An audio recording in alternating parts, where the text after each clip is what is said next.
This is the Troll Patrol, live with Justin Freakin. I love warlords in the chat like, give full countdown, give full countdown. If I'd done the countdown, you would accuse me of being late. I know how you operate. Welcome to the Troll Patrol Live. It's a freaking Sunday. We're back. I'm back from my little vacation. Some of you, how'd we fall off? We fell off for last week. I had a little vacation. Lenny, welcome in. Thank you for the resub. Holiday. Clinically, Warlord. I was chit-chatting with people on Twitch for about 15-20 minutes before we came on. And I'm like, I'll just fast forward through the video or the countdown. Warlord's like, countdown. It is fun. I think it's a fun countdown. I've been in Tyler X's stream when he's getting ready to come on. I like his warm-up video, hype video. It's very nice. He did a really good job on it. Welcome. Good evening. I'm back. I was going to find I can't remember, is it Chris Saliza or Ezra Klein? One of them on their Substack has that Friday quiz. I've took it a couple of times. I can't remember which stupid liberal wonk it is. So I tried to look it up. I couldn't. I didn't find that specific quiz, but I found the Slate weekly news quiz. So we're going to take that tonight. We're going to switch it up. We're going to see what I know about the news from this week when I was kind of off. I was seeing a concert. Really didn't pay attention to the news. When Curiouser was getting ready for the concert, I was flipping through the channels. And I stumbled across the new Mark Maron special, like right as it was coming on. I'm like, once again, like the perfect day. Perfect day ever. Best day ever.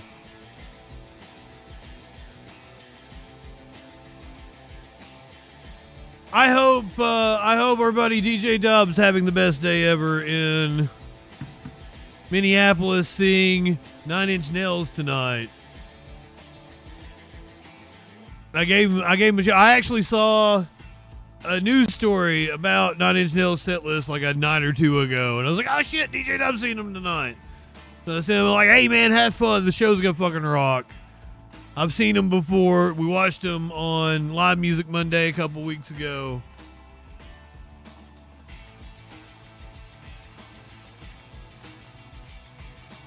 We got a lot of news to talk about. Listen. We're going to talk all about what happened on Friday. Some of you joined me for the Trump summit from Alaska. We watched that weird press conference. I think I called it right. Everybody agrees that Trump just got steamrolled by Putin. He rolled out the red carpet. Everybody was focused. Somebody on like the Russian analyst on C-SPAN was like, all the people are focused on the red carpet. And it didn't even occur to me that, like, yeah, they did roll out the red carpet for him. That's kind of weird. Anonymously, Meatcakes, welcome in. It was also kind of weird how Trump was walking. There's been rumors of Trump and his health not being in the best shape. I'm going to show you a video. You hear his reaction right after meeting with Putin. Tomorrow, Zelensky's set to be joined by several EU leaders. Going to meet with Trump. I believe it's going to be a Zoom call kind of deal. I don't think he's coming to the U.S. Protests have erupted in Israel over the plan to seize Gaza. Protests have been going on in the United States about Trump's takeover of D.C., about the immigration raids. We're going to hear from the sandwich guy. Or at least hear from what happened in the courtroom when the sandwich guy threw a sandwich. Was it National Guard? Was that who he threw the sandwich at? I don't even know. There's FBI agents. There's multiple federal agencies are patrolling the streets of D.C. right now. They tased a delivery person for no goddamn reason. I saw them there was 15 federal agents called an ambulance for a drunk woman that was stumbling outside the club. Good job, guys. New documents from Rolling Stone show that Trump called Epstein victims just a bunch of Democrats and dismissed them. So you're seeing the cavalier attitude towards the victims. Shelly, welcome in. Former FBI Director James Comey is a Swiftie. You didn't think that was coming, did you? Fox News very triggered by Gavin Newsom tweeting like he is Trump. We got the list of demands that the Democrats have made in Texas to return to the Texas State House so that they can have a quorum. All kinds of immigration news. A boy with special needs detained. We're going to talk about an immigration raid. A man running from ICE ended up dying. Teachers are rallying for a New York City student that was detained. A whole family detained, including a 7-year-old, as they were checking in with their immigration official. So once again, doing things the right way. 7-year-old gets detained. You fucking monsters. Every one of you that voted for this shit. You fucking monsters. I know it's not my chat. If there's any right-wingers hate watching me. Bolivia heading to the polls. Hurricane Aaron getting ready to hit the East Coast. Are you... Screwworm. Nowhere near as fun as it sounds.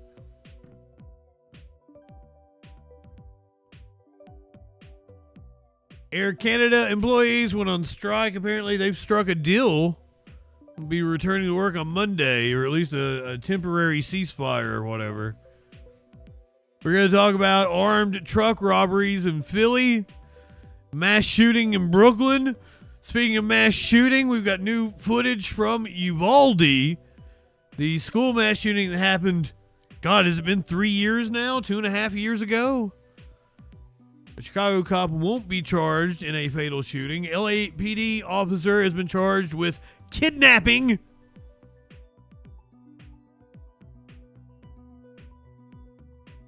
Someone has been throwing dog poop at a youth center. Sheriff Grady Judd in Florida making a spectacle over some riot that went viral. Speaking of viral videos, we have new details coming from the courtroom with that fight that happened in Cincinnati, 3 weeks ago at this point? 2 weeks ago? A passenger on an airplane escaped restraints twice, forcing the plane to have to make an emergency landing. A police chase in LA, and there's not full video of this one. We don't have video of it, unfortunately. Believe me, I've checked. There's been like 3 police chases since the last police chase we watched in LA. But we do not have video of this one. A man escaped police. But this is a new one. I might have to add it to my list of ways that you can escape. He ditched his car and went through some drainage tunnels.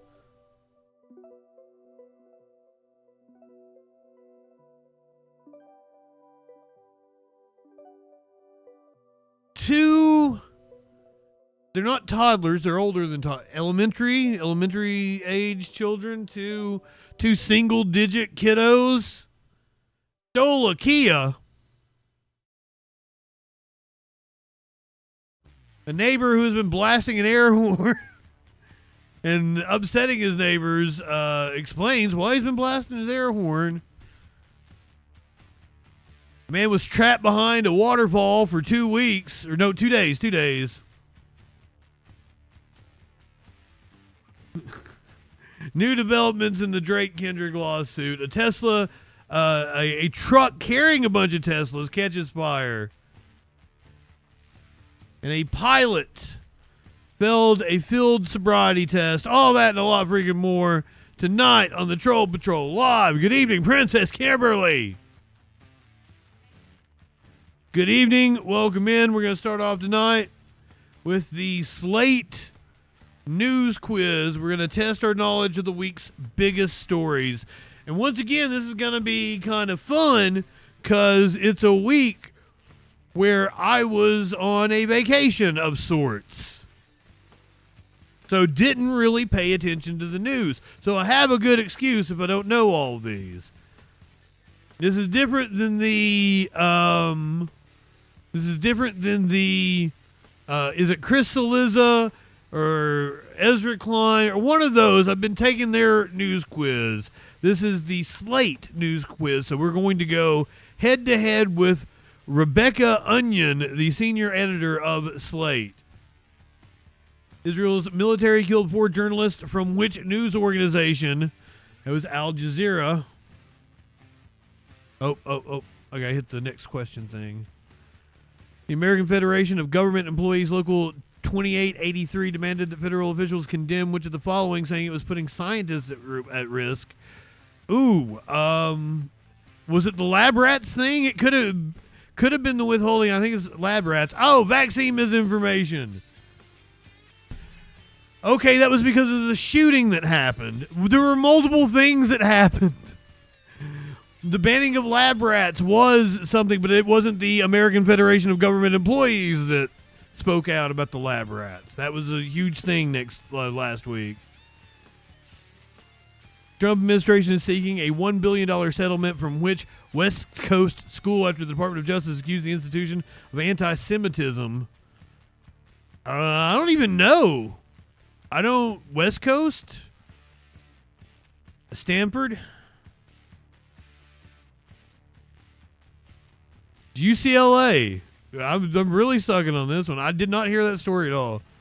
Which TV talk show host announced he has acquired Italian citizenship in case he needs to flee from Donald Trump? No idea. Jimmy Kimmel is going to be my guess. Oh, it was an educated guess. Sounded like a Jimmy Kimmel joke. Businessman Samuel Doria Medina and former President Jorge Tuto Cuaga are right-wing frontrunners in the presidential election being held on Sunday in which country? I covered it in the billboard. It's Bolivia. The U.S. designated the separatist group the Botulism Liberation Army and the fighting wing, the Mahid Brigade, as terrorist organizations in which country? No goddamn idea. Pakistan? Educated guess again. Which state canceled the final day of its state fair, or canceled the final day of its state fair? That is a story I covered before I left to go on vacation. It was Wisconsin. With tropical storms on track to become the first hurricane of the 2025 Atlantic season.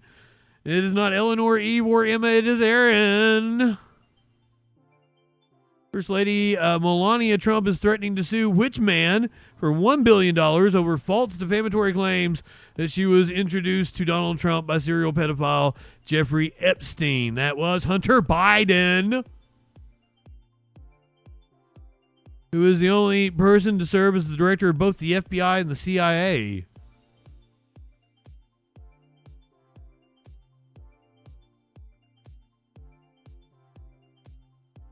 I don't even have an educated guess on this one. Does anybody in the chat know? Without looking it up. No idea on this one. Donald Reagan sounds like a white guy. Sounds like a made-up name, so we're going to go with Donald Reagan. Nope. William Webster. Led the FBI from 1978 to 87. The CIA from 87 to 91. Died last week at 101. I did not hear that story. On whose podcast did Taylor Swift reveal the title for her 12th studio album, The Life of a Showgirl?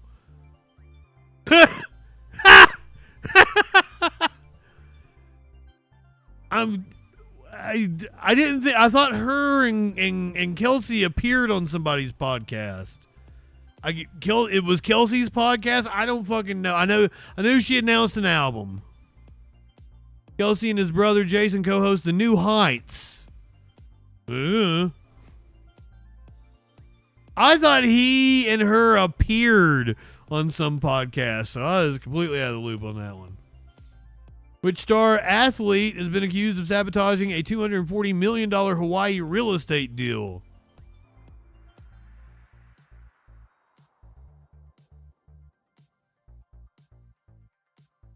No idea. I think I'm gonna go with Mahomes because Ohtani. It's the middle of the baseball season. Ohtani shouldn't be involved in anything, right? Patrick Mahomes. No, it was Ohtani. It was Ohtani. Oh shit! According to the lawsuit, the land developers spent 11 years working on the venture and signed an endorsement deal with Ohtani in 2023.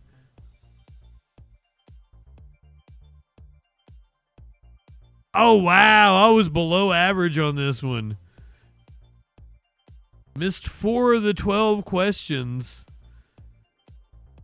Did better than the Slate editor, though. I guess that's something. I beat the Slate editor, but not the average reader.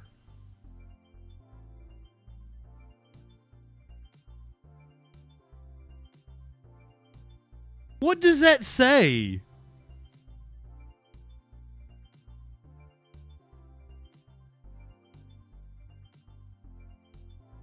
All right, let's get to this bullshit because there's a lot of it to cover tonight.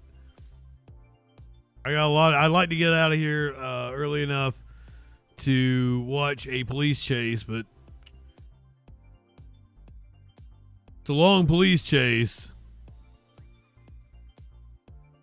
The White House responds to Trump-Putin documents being found in the hotel printer. The White House downplayed reports that sensitive documents from President Donald Trump's summit with Russian President Vladimir Putin were found in a hotel printer in Anchorage. White House Deputy Press Secretary Anna Kelly referred to the materials as a multi-page lunch menu and said their discovery by hotel guests does not compromise national security. It's hilarious that NPR is publishing a multi-page lunch menu and calling it a security breach. The documents first reported by NPR included plans for a canceled luncheon, seating charts, a gift presentation, and phone numbers for U.S. and Russian officials. That seems like a breach. Among the items detailed were a menu featuring green salad, filet mignon, halibut, mashed potatoes, asparagus, and creme brulee. Phonetic guides for Russian names were also included. Trump and Putin met on Friday at Joint Base Emmendorf-Richardson in Anchorage, Alaska, to discuss the war in Ukraine that Putin launched in February 2022. The White House said the meeting was requested by Putin. Ukrainian President Volodymyr Zelensky was not invited. The documents were found on a printer by 3 guests around 9 a.m. on the day of the summit at the Hotel Captain Cook, a 4-star hotel located 20 minutes from the Joint Base Elmendorf-Richardson. The 8 pages carried U.S. State Department insignia and contained information on the summit meetings, locations, and phone numbers for 3 U.S. government staffers.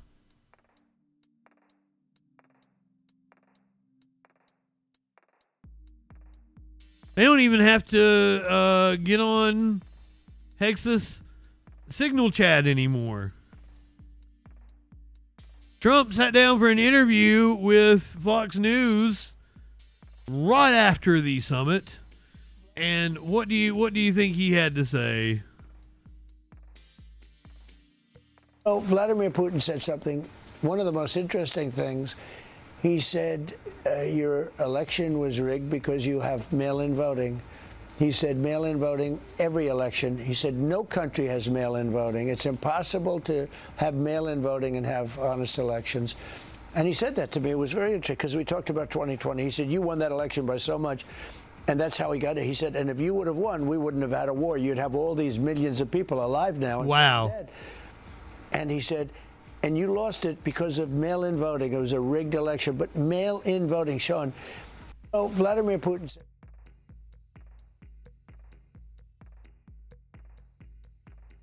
we knew when Trump walked out with Putin. He had a big smile on his face. We knew Putin had been feeding him bullshit the entire time. Speaking of Trump walking, does anybody notice that this is a sped up video?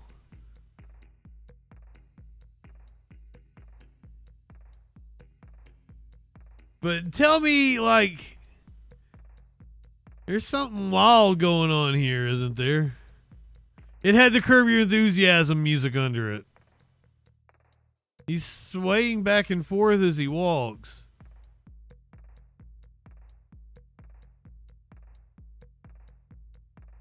I mean, I can't say much. I do too. But I am not the president who made fitness a huge point in the campaign. Come on, man. Fucking Joe Biden.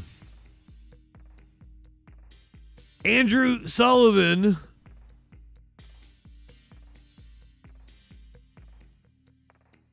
from Biden's State Department appeared on ABC's morning show to talk about why Obama never sat, why Biden never accepted a meeting with Vladimir Putin. One of the things he says is that Ckers are welcome in. Putin was already on the world stage. You chose never, President Biden rather, you chose never to meet with Vladimir Putin. Why not? Look, we had many different contacts with the Russians over 2.5 years, and we concluded, based on those contacts, that Russia was not in a position to come to the table in a serious way to end this war. And so we didn't want to set up a summit where we were literally rolling out the red carpet for Putin in America to have him come and walk away and continue the war without any clear and convincing outcome of the summit. So we didn't think that was possible. And having just watched Alaska, I think our judgment on that was correct. Now, does that mean there shouldn't be diplomacy with Russia? Of course not. There should be. Does it mean that a summit should never take place? A summit would be fine, but it's got to be properly prepared to produce an outcome that the American president can articulate in advance and produce in the aftermath. The outcome that this American president articulated, a ceasefire or consequences, it looks like he's going to cry. And that is why I think we find ourselves in a difficult situation today. But Martha, this isn't over.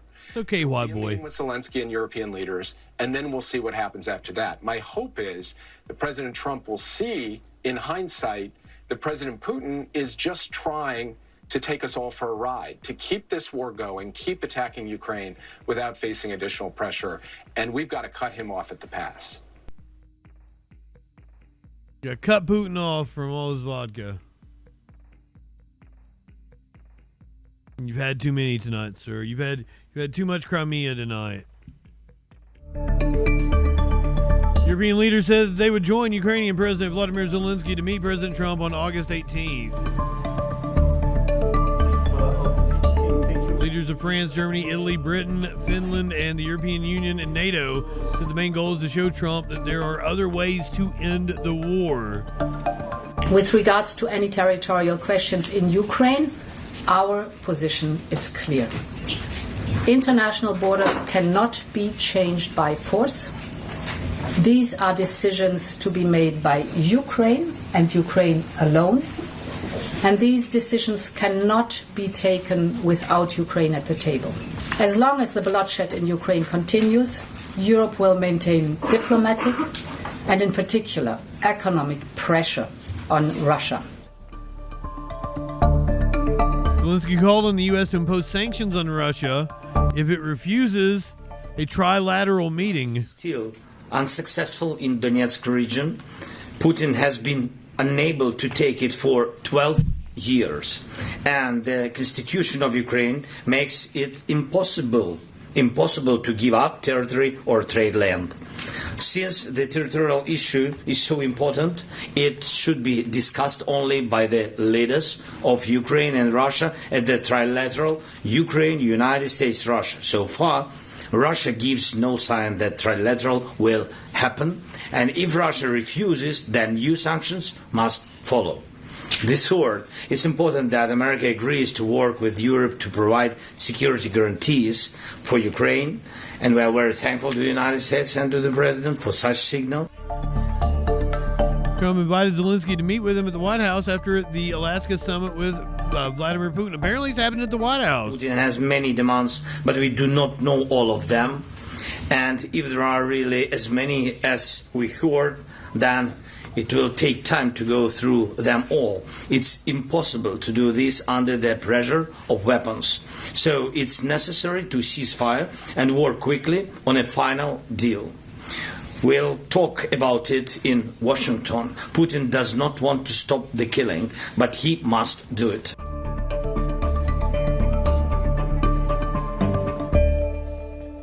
He must do it. Lil Marco went on the Sunday morning shows today. This is from Face the Nation. That's NBC? No, that's Meet the Press. Face the Nation is CBS. President Trump told Fox News his advice to President Zelensky is make a deal. Russia's a very big power, and they're not. You know, there's concern from the Europeans that President Zelensky is going to be bullied into signing something away. That's why you have these European leaders coming as backup tomorrow. Can you? No, it isn't. That's not why they're coming them? as back. That's not true. No, but that's not why would, that's not true. They're not coming here tomorrow to keep Zelensky from being bullied.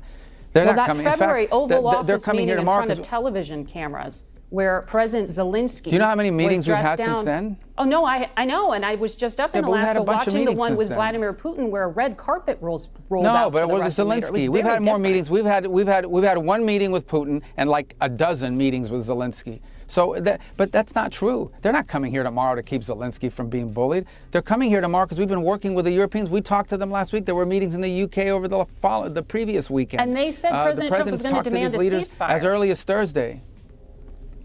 No. But you said that they're coming here tomorrow to keep Zelensky from being bullied. They're not coming here tomorrow. Oh, this is such a stupid media narrative that they're coming here tomorrow because Trump is going to put Zelensky into a bad deal. We've been working with these people for weeks on this stuff.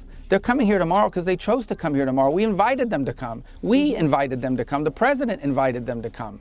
But the president told those European leaders last week that he wanted a ceasefire. The president went on television, said he would walk out of the meeting if Vladimir Putin didn't agree with one. He said there would be severe consequences if he didn't agree to one. He said he'd walk out in 2 minutes. He spent 3 hours talking to Vladimir Putin, and he did not get one.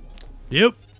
So there's because some obviously messages. things happened during that meeting. Well, because obviously look, our goal here is not to stage some production for the world to say, oh, how dramatic, he walked out. Our goal. That was exactly what you staged a production for the world. That's that's the exact thing that happened, you stupid fuck.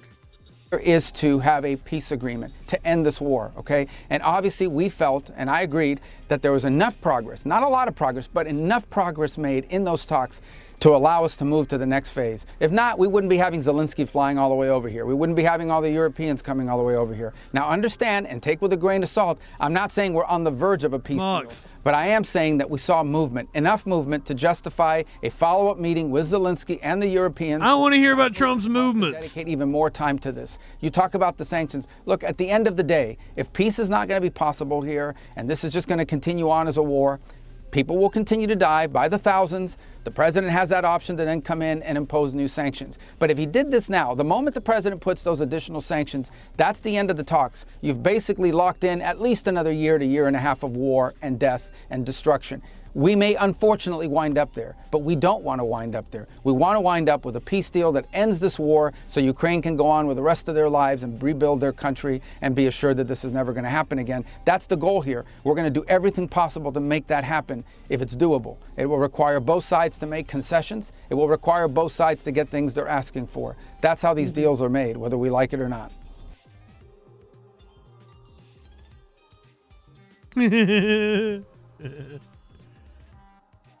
Yeah, like at least she had some combative questions for him. This is interesting. A sniper in Ukraine, known as the Ghost Sniper, has now claimed the longest ever world record for a kill. The shot was 2.5 miles away. Ukraine Ghost Sniper claims the world's longest ever kills, taking out 2 Russian shoulders with 1 shot 2.5 miles away. That's fucking something.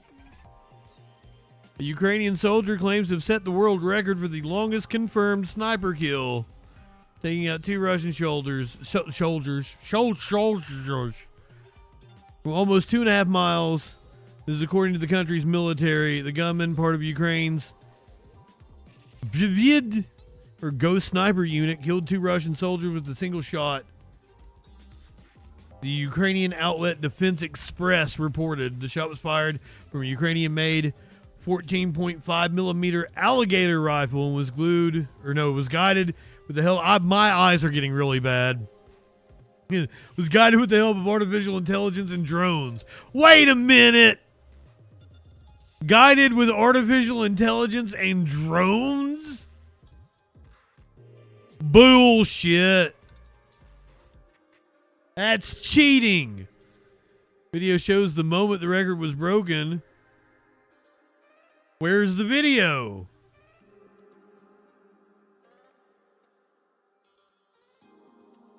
Come on, New York Post.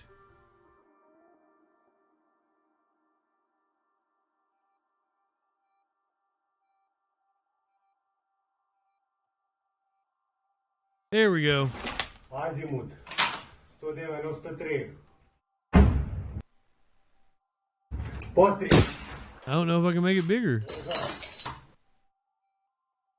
Піднімаю вище, занижаю кулі. Постріл. Давай, скоро небо може бути грязне. Время. Ще 2 кабачка. Есть. On Telegram.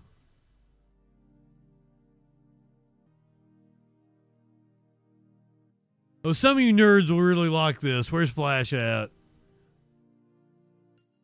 Samson, welcome in, my friend. You nerds. I love you nerds.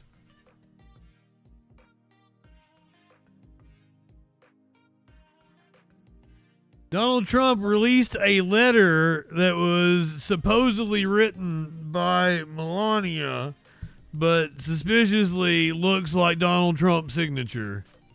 Welcome back on Live Now. I'm Austin Westfall. A live look at the White House, 511 in the nation's capital. We have some news coming in relating to the Trump-Putin summit in Alaska. It has to do with the First Lady. This is an exclusive from Fox News Digital. They say First Lady Melania Trump wrote a peace letter to Russian President Vladimir Putin telling him, quote, "It's time to protect children and future generations around the globe." Fox News Digital exclusively obtaining the letter the First Lady penned to Putin, which President Trump hand-delivered to the Russian And Putin's like, who cares about this Slovenian whore? Leader before their summit in Alaska. Immediately upon receiving the letter, Fox News Digital says, Slovenia, that's where she's from, right? And Russian delegations looked on. Fox News Digital with some pieces of the letter. I'm going to read a little bit. Quote, "Dear President Putin, the First Lady's letter begins, every child shares the same quiet dreams in their heart, whether born randomly into a nation's rustic countryside or a magnificent... Slovenia, I was correct. They dream of love, possibility, and safety from danger. As parents, it is our duty to nurture the next generation's hope. As leaders, the responsibility to sustain our children extends beyond the comfort of a few. Undeniably, we must strive to paint a dignity-filled world for all so that every soul may wake to peace and so that the future itself is perfectly guarded. A simple yet profound concept, Mr. Putin, as I am sure you agree, is that each generation's descendants begin their lives with a purity and innocence which stands above geography, government, and ideology, unquote. I just read a few excerpts from the letter there. Fox News Digital has the full... Did I hear Bigly, or was that Fig Leaf? There was a letter exchanged during the Putin-Trump summit in Alaska. It took place on Friday. The letter having to do with the safety of Ukrainian children. And fucking hate Michael Wolff. What I will say here about this is First Lady Melania Trump was... And why did she threaten to sue Hunter Biden but not Michael Wolff? That's a really good question, right? I hope Hunter fights it.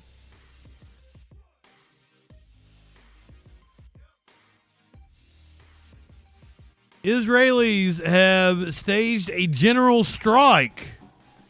A call to action. Across Israel, a general strike or National Day of Protest. They came in their thousands, beginning at 6:29 a.m., the exact time that the deadly attack of October the 7th began. Among them, teachers, tech workers, retailers. Inside the Israeli Medical Association, the symbolic white coats of hospital workers. You're a GP, so why are you here today? We see the suffering of our people in Gaza and the suffering of the children, women in Gaza. So we come to stand. I think that most of the people in Israel want that this war will end as soon as possible. Do you feel that your government will listen? Will any of this make a difference? I don't know. Opinion polls do show that the majority of Israelis want an end to the war and the return of the hostages.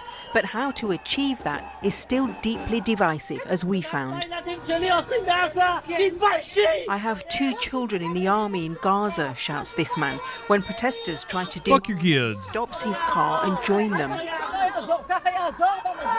They should be tried for war crimes, like all of the Israeli military. Suslik, a dance teacher.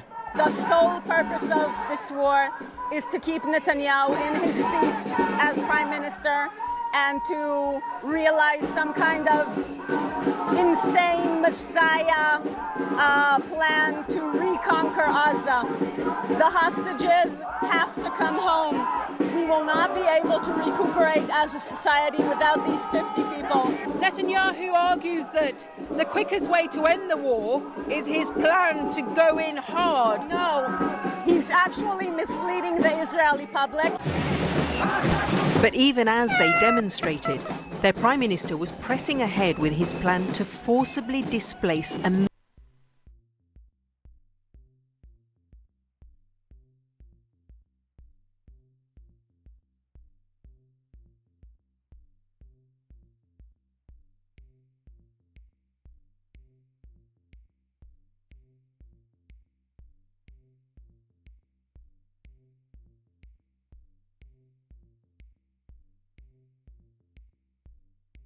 Bro, he is purring so loud. I think he missed me while I was gone.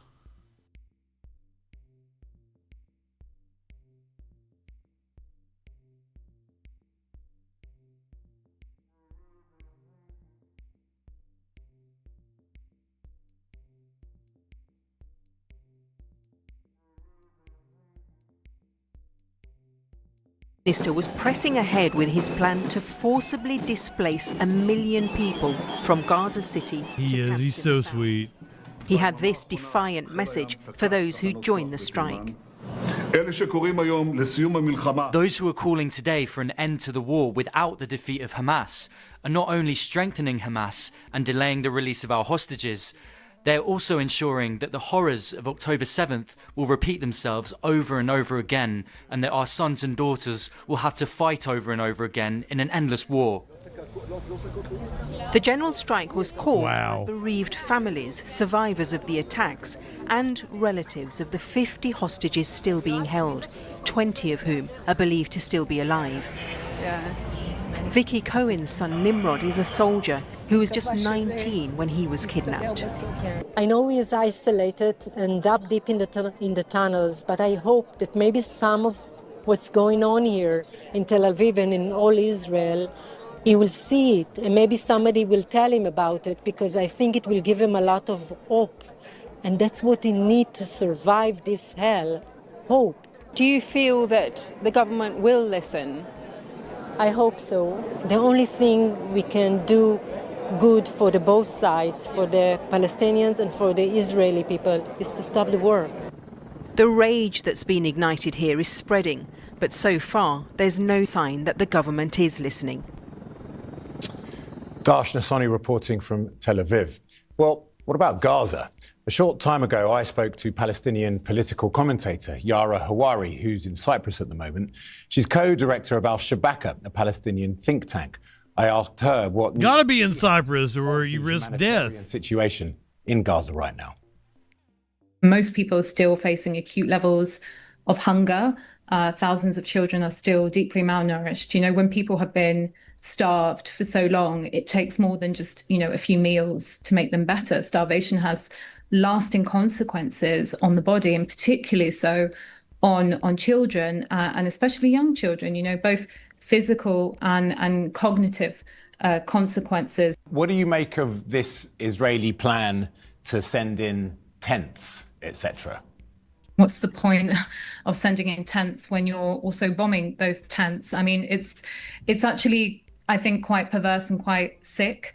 What we're seeing actually now unfold on the ground is these plans by the Israeli regime that they have long said that they want to carry out, which is the occupation of Gaza. And we're seeing, because of, you know, this intense bombardment and shelling of Gaza City, we're seeing that actually being enacted in real time. So Netanyahu has obviously said that one of the war aims is to return the hostages eventually. In your understanding, is there any view from Palestinians that if the hostages were returned, that the war would in fact end?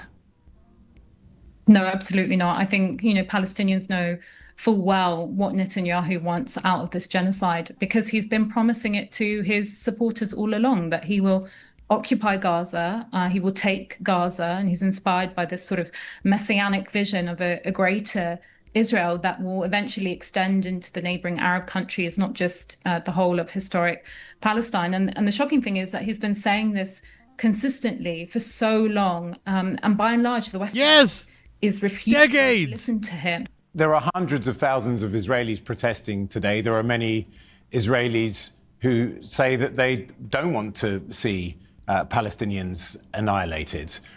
Why can't Hamas release the hostages? I think it's very clear that those protests are about how Netanyahu is conducting the war, not if the war should be happening in the first place. And we've seen polls over the last few years that show that the majority of Israelis actually support the ethnic cleansing of Gaza and the continuation of the bombardment of Gaza. So I don't think that's accurate that Israelis are not interested in the ethnic cleansing and the erasure of Palestinians. And we can see that even by the slogans and by the speeches that are happening at these protests. It's more about how Netanyahu is conducting the war, but also But that doesn't justify the hostages being kept, does it? No, I was addressing the protests, and the question was about what is going on with these protests. And in my view, and in the view of so many others, these protests are about how Netanyahu is conducting the war, and the fact that Netanyahu is considered a very corrupt leader by Israelis themselves. You know, he's being investigated and taken to court for corruption. So that's how I read these protests, as opposed to being protests against the genocide. Yara Hawari from the Al-Shabaka network, thank you very much indeed for joining us. Thank you for having me on. So it's a publicly owned station, but it doesn't receive funding from the government the way the BBC does. It's like a public corporation, the Channel 4 Television Corporation. So it generates all its revenue from commercial activities, but is publicly owned. And I've found them to be really good about Israel coverage. They let that on the air in the UK? Yeah, apparently. Let's bring it back to the U.S. They had protests in Israel. We had protests over the weekend here over multiple things. Immigration. A weekend of protesters lining 22nd Street by Reed Park. The DC takeover. Joining a nationwide movement of Fight the Trump Takeover protest. KGUN9's Alex Dowd stopped by today to see why a few hundred Tucsonans made a protest part of their Saturday night plans. The rain did not stop people from coming out, many with signs in hand, some with literal bells and whistles. They're calling for freedom, for democracy, pillars of this country that they say this administration has put in jeopardy.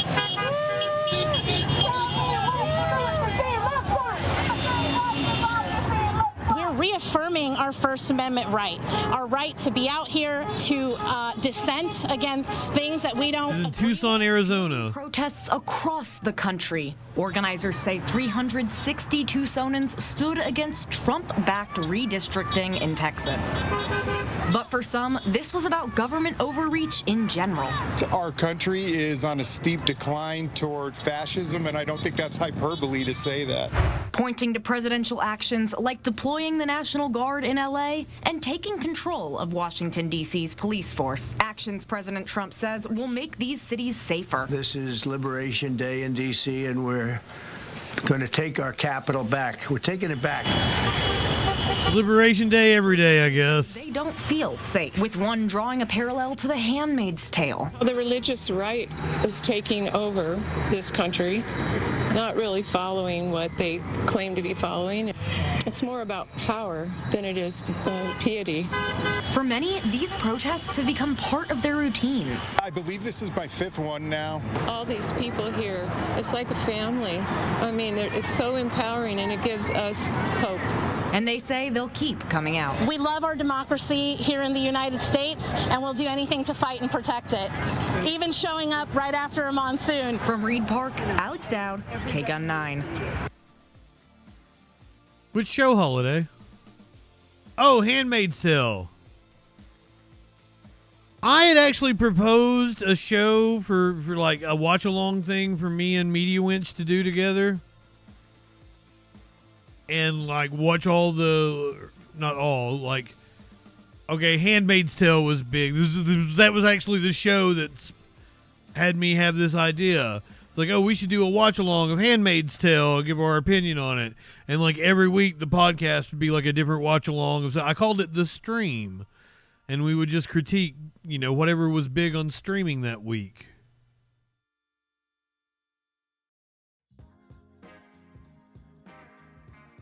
I have lots of ideas. Me and Media Winds never got that together. Still might one day. Who knows? Let's talk about the DC takeover. The DC police, one of the federal agents. I don't know who actually did this. I don't think the reporters know who did this at the moment. It was just a masked agent in D.C. It was a random delivery driver.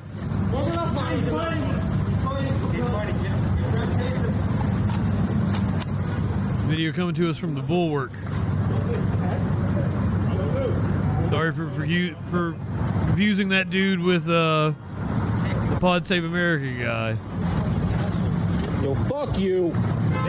Fuck you! What's he doing? He's got a sub! Fuck you!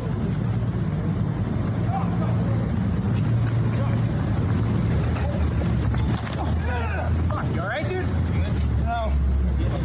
Hey, pull Chris off! Pull Chris off! What the fuck? Fuck. Yo, hey, yo, stop. Back the fuck up. Yo, get the fuck out of this city. Get out of the city, bro. Get out of our city. Poor agent hit his head. We're right here, man. Turn it.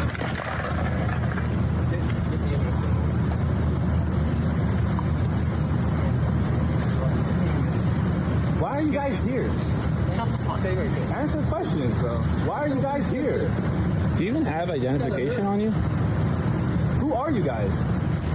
What do you guys? Yo, can we see some badge? Who are you guys? Can we you guys are cops? Then shut the fuck up. Are you? Who are you? Yo, why you gotta wear the mask, man? Take your mask off and show me some badge, huh?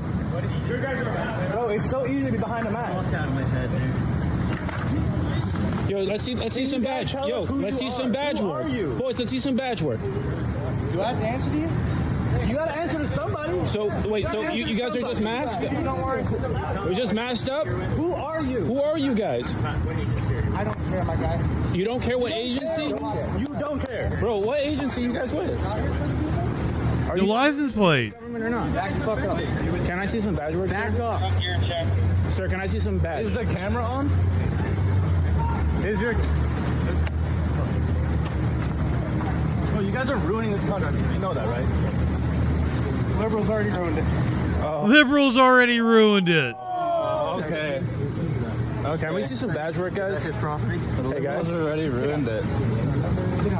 No number, no ID, no name. This is a democratic process. It looks like it. Can we see some badge work? Already ruined the country. Hey, man, can we see some badge work before you go? Tell on yourself. You know that, right? Can we see some badge numbers? Hey, sorry. Get the plates, bro. Get the front plate. There is no front plate. Oh, wait. Such a piggy, too. Is this legal? Hey, man, can we see some badge work? Yeah, can we get your badge number? Here you go, my guy. Oh, you are right. Okay. You guys in Maryland? You're Maryland. What badge even was that?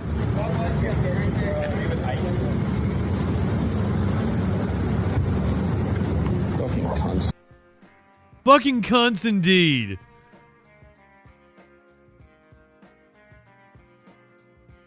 Liberals already ruined the country, you know, with their liberal ideas like democratic expression and personal liberty. Check this out. This was dropped by, it was the official White House account, was it? Yes, it was. Oh my God. This came from the official White House account.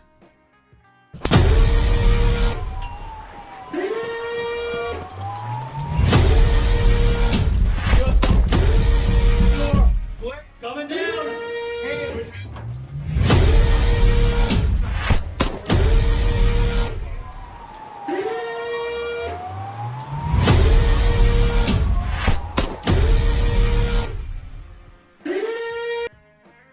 Was that man a child sex trafficker like the president? Head of a cartel? Undercover agent? No, that was the dude who threw a sandwich. That was the dude who threw a sandwich, a Subway sandwich. They wasted taxpayer money to do that bullshit. The former Department of Justice employee accused of tossing a Subway sandwich at a federal officer was back in court today. Yeah, 37-year-old Sean Dunn was released without having to post bail, and you might remember the whole thing was caught on camera and then posted to Instagram. Assault with a deli weapon. A succulent Subway sandwich. My God. Sandwich at a federal officer was back in court today. Yeah, 37-year-old Sean Dunn was released without having to post bail, and you might remember the whole thing was caught on camera and then posted to Instagram. Prosecutors say they're now pushing for felony assault charges, which come with some felony assault. We get the latest from Matt Gregory. It's the seriousness of the charges leveled against Sean Dunn that makes the judge's decision so unusual. When you're talking about a felony assault charge in federal court that could put someone in prison up to 8 years, normally you wouldn't see a defendant get released, certainly not on their own recognizance. But Sean Dunn's attorney says this was a legal victory for him, and she has questions about how the arrest happened last night. Court documents and video show what prosecutors say happened Sunday night near 14th and U Street. They allege Dunn verbally confronted federal officers, then threw his Subway sandwich at one of them at close range. In retrospect, he's going to say, hey, why did I do that? But at the time, mentally, he's like, hey, this is my city. Don't want you here. Police arrested Dunn, and according to court records, he admitted, quote, I did it. I threw the sandwich. It's tragic. He appeared in D.C. Superior Court Monday where a judge released him. But on Wednesday, federal prosecutors issued a new arrest warrant charging him with felony assault in federal court. Now, inside the courtroom, Dunn's attorney said he tried to turn in federal court. Received no response from the DOJ. She claims 20 officers later came to his home to arrest him. The attorney also revealed Dunn served in the U.S. Air Force, which was a fact prosecutors didn't appear to know, and that he had been working for the DOJ until he was fired this week. Now, his attorney also argued that no one was injured and questioned whether this incident meets the standard for... Now, he was working for the DOJ when he threw the sandwich, as I understand it, right? They fired him after the sandwich incident. Jesus. Such a serious felony charge. The judge agreed to release Dunn pending his next court date, but it's a case that has sparked debate across the city. That's too bad. You shouldn't do this. Yeah, no, you shouldn't do this. No. So why do you think that? Well, I mean, he's not supposed to do that. It's against the law officers. So now Sean Dunn is due back in court on September 4th for his preliminary hearing in federal court. Outside of the federal courthouse in D.C., I'm Matt Gregory, WUSA 9. They didn't really show the whole thing. Let's watch it. Let's see if we can hear what he's saying. He's talking shit at him the whole time. Mr. Spronk, welcome in. What? You see these fascists right here? In our Fascists? Fuck you! Fuck you, fascists! Shame! Shame! Shame! Shame! Y'all laughing, but that's the truth. We really talking real shit. I'm laughing, but that's the truth, yes. I need to do some background studying about the Federal Bar Association.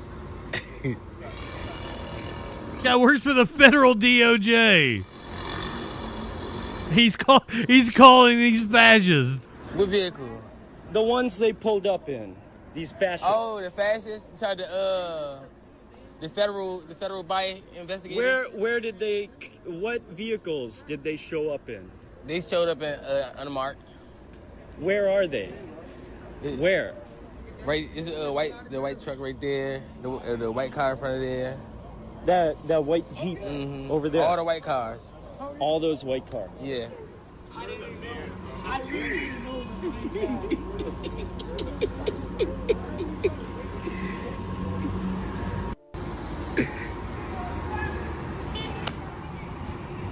They for the man.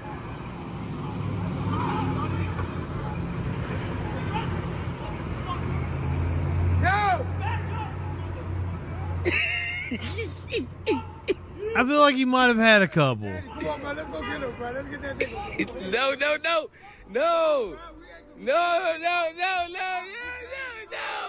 you don't got me Superman. No. Bro. It's not working. Fuck them, bro. Stop the drama.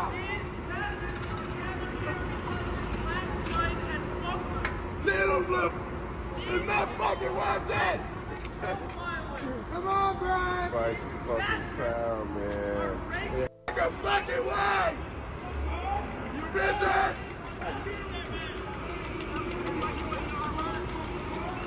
Here we go. Love the way he runs off. Oh! It's fucking gun! It's fucking gun!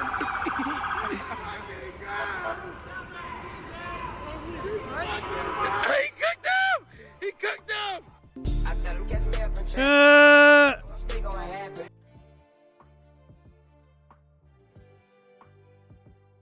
Sandwich is going up in history. I love it. Assault with a deli weapon.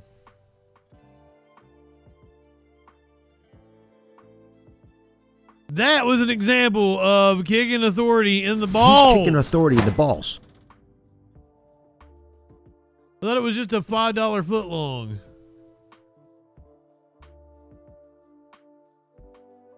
Flash, good evening, my friend. So how many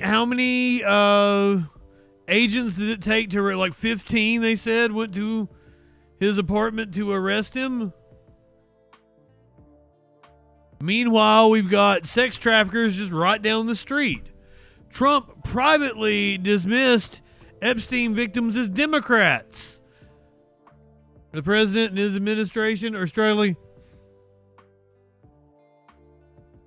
Oh my God, the joke in King of the Hill when one of the people at the restaurant was like, "Are you related to Cotton Hill?"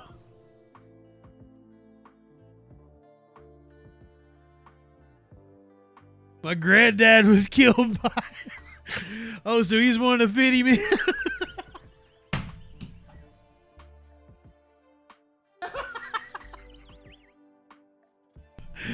Oh, I fell out of my chair.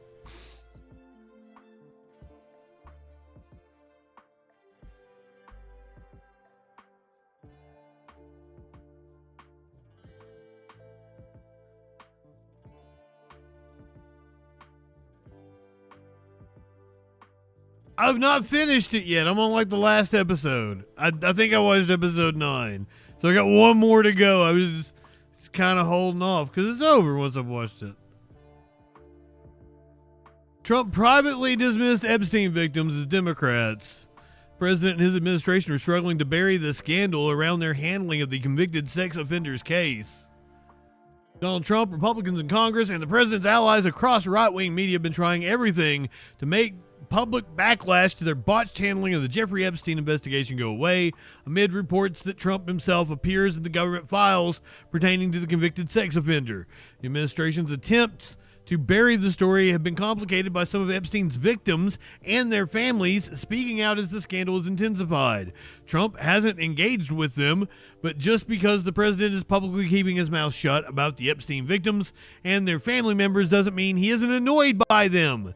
In recent weeks, according to two sources familiar with his private remarks, Trump has repeatedly critiqued the string of media appearances by Epstein accusers and their families, arguing that some of them are just trying to make him look bad or implying that he did something wrong during his time as one of Epstein's friends and party companions. At times, Trump has said that some of these people speaking out are, in his words, clearly of a Democrat political affiliation, while wondering aloud if some of them are coordinating with prominent liberal attorneys or groups.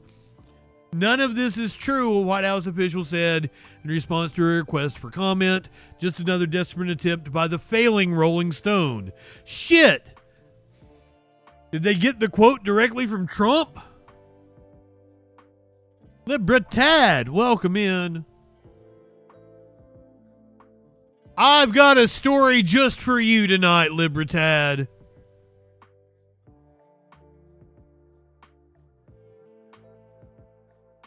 Did you know that former FBI Director James Comey is apparently a Swiftie?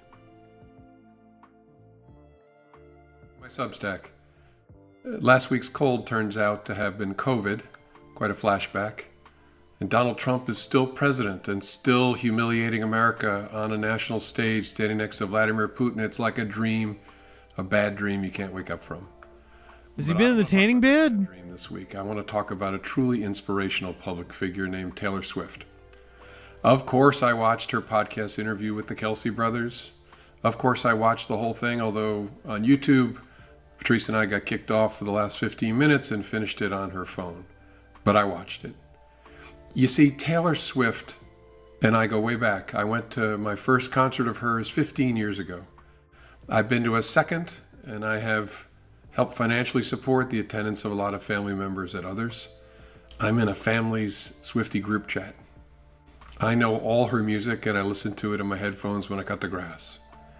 So yes, I have a favorite of hers, although honestly for me it's a tie between All Too Well, 10-minute version, and Exile featuring Bon Iver.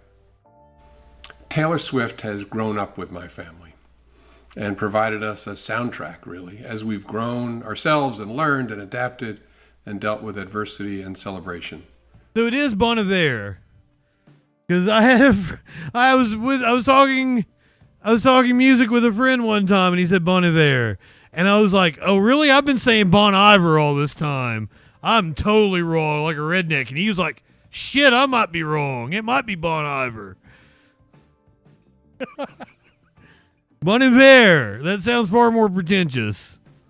She had songs for all of it. I suspect that's something that millions of Americans have also... Dude's really just a Swiftie. I think that's because Taylor Swift produces great art, but also because she models something. At every stage of her career, she's shown a certain way of being that resonated with my kids. I'm not high enough for this. As a parent. And she's still doing that as a grown-up. Like a lot of you, I struggle with how to stand up to bullies without letting their meanness infect me and change me. You may have seen that the governor of California has been generating a lot of attention lately by posting on social media in a satirical way where he mocks Donald Trump and his all-caps megalomania and his absurdity. And I find it very funny, hilarious even sometimes. But I gotta be honest, it also leaves me with a strange feeling at times because I don't want us to become like Trump and his followers.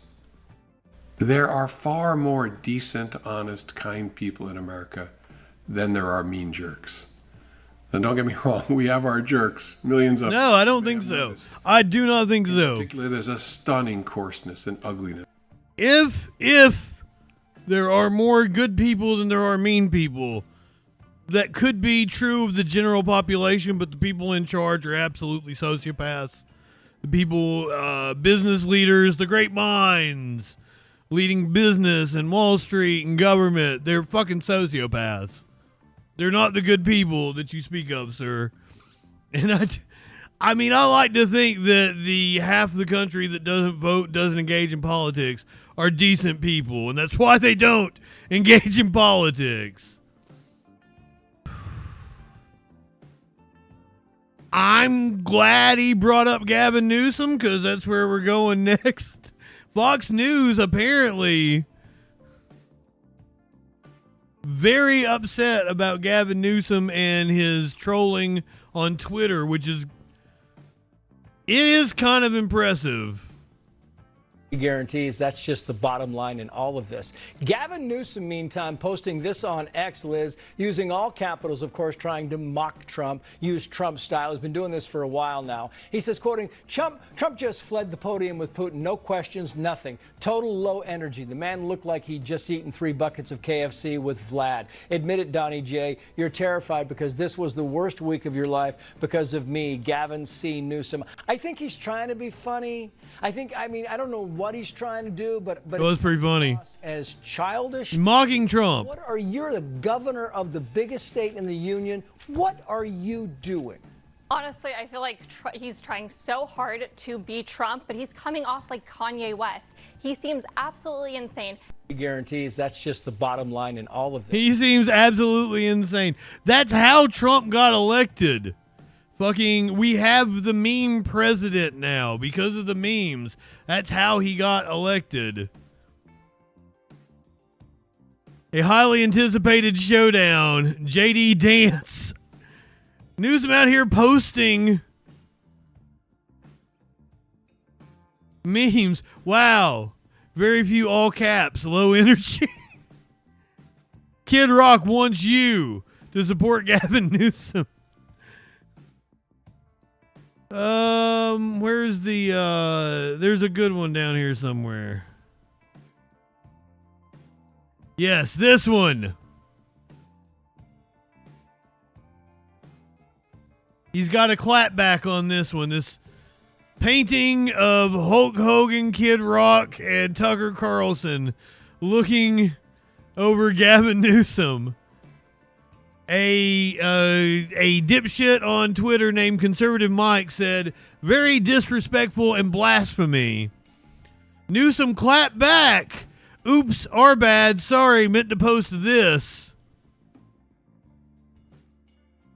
And it was Trump tweeting himself out as the Pope. I'm sorry, truthing himself out, which was then retweeted by the official White House account on Twitter.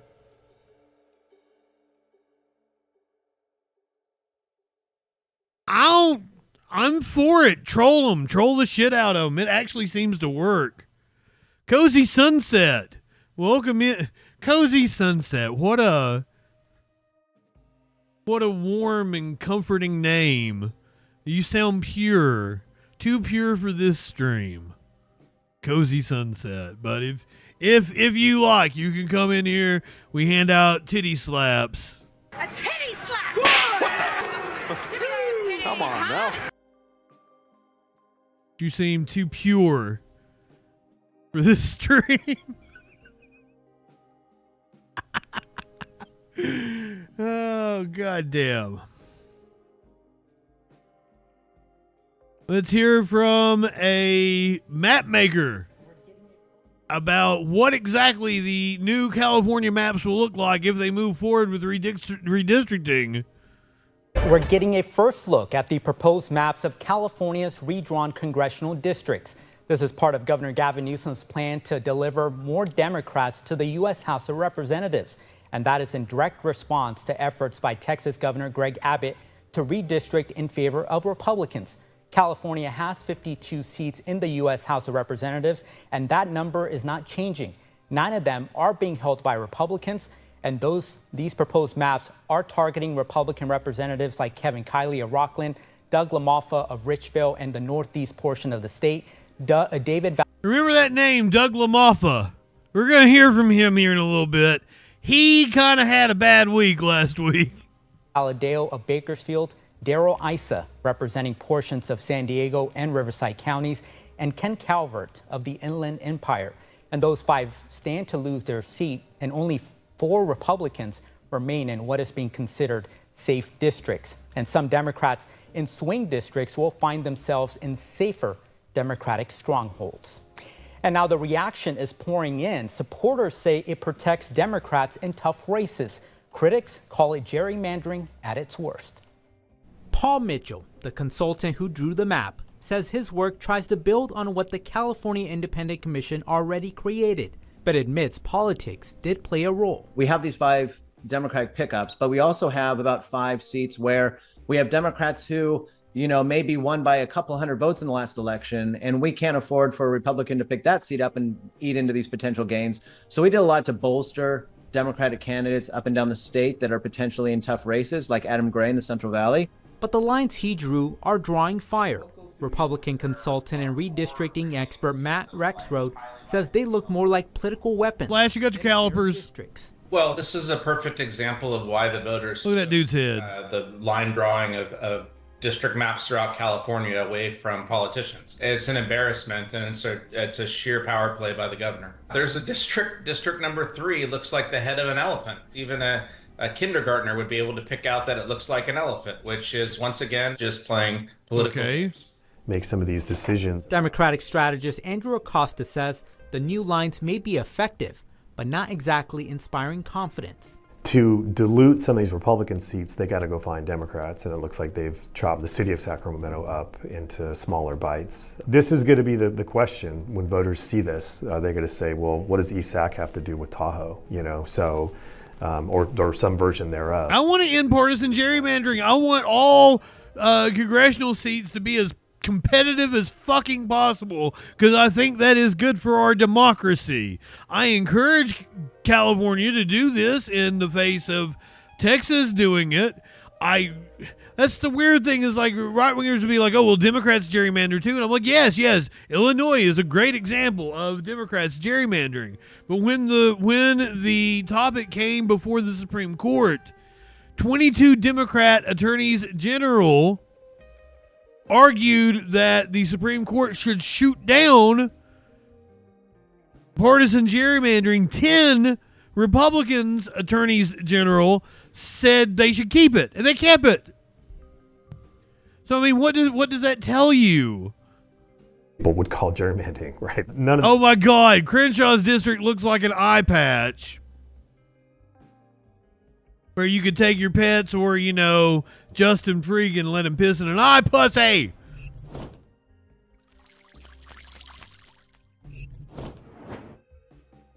This is shocking to me, but the way they've done it is, counter to what we have talked about as far as transparency and good government. That's going to be... And Republican strategist Rob Stutzman says the Democrats aren't just looking to gain ground, they're trying to lock it down. In a state where Republicans get about 40 to 42% of the vote in statewide elections, a minority, but a significant chunk of the state, these maps are going to yield about a 9% representation in Congress for Republicans. Maybe hardened Democrat partisans, sure, will get in line and think we're going to fight fire with fire. But you're basically saying because somebody else is, cheating. Yeah. Then we need to cheat as well. It goes Yeah. back to the fundamental. It's like, well, what are you teaching your children about this type of pitch? The Republicans are fascists. We won't be paying much attention to redistricting, but if things are approved, they're going to be seeing a lot of ads. Now, the new district lines could spark unexpected campaigns with politicians eyeing new seats, and we'll be tracking this every step of the way. And coming up at 6, Alex Bell will break down how this process will work in the legislature. And Governor...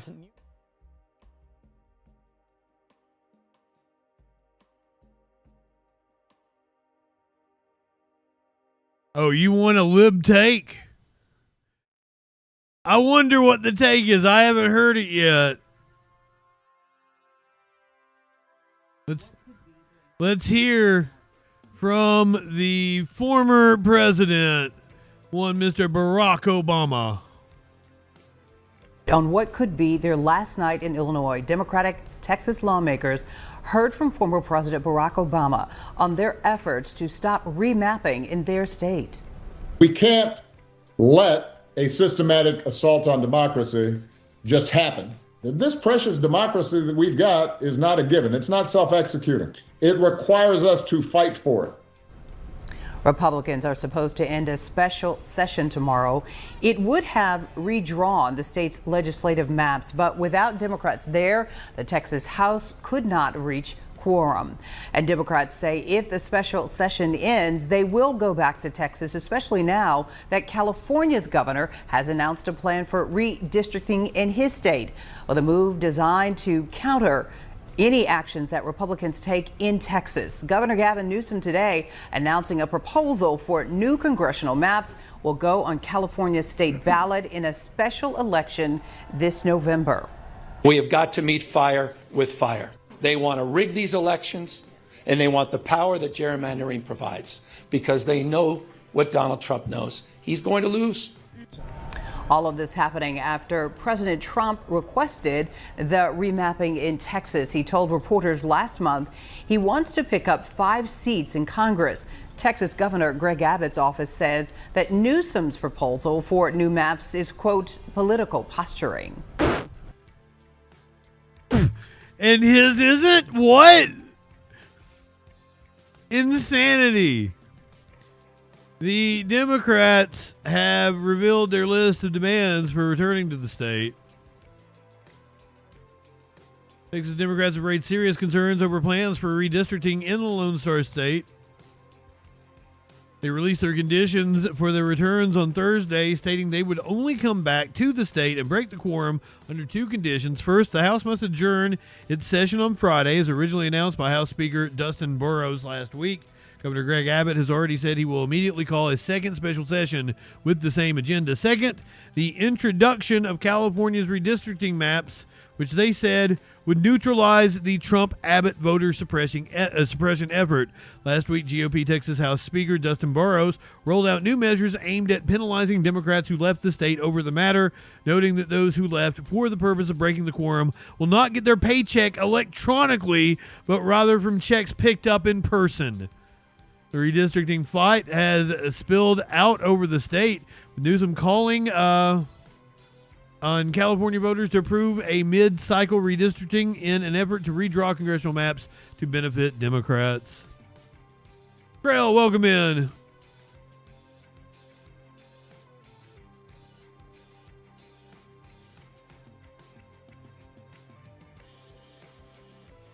Was it in the Newsweek article?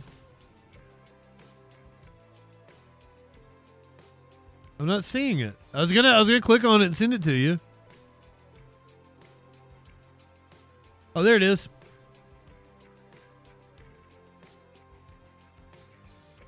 I have several like it's kind of an interesting race, but we had too much news to cover tonight. I'm going to do, hopefully sometime this week, we're going to do a whole special show that's only dedicated to elections because we've had a lot of election movement.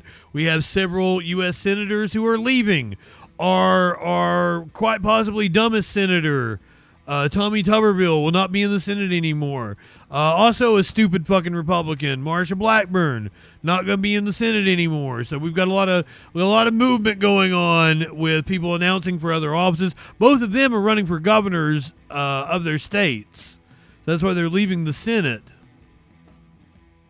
So I want to do a whole episode that is dedicated just to upcoming elections and races. And we'll go over Eric Adams and his stupidity and Cuomo.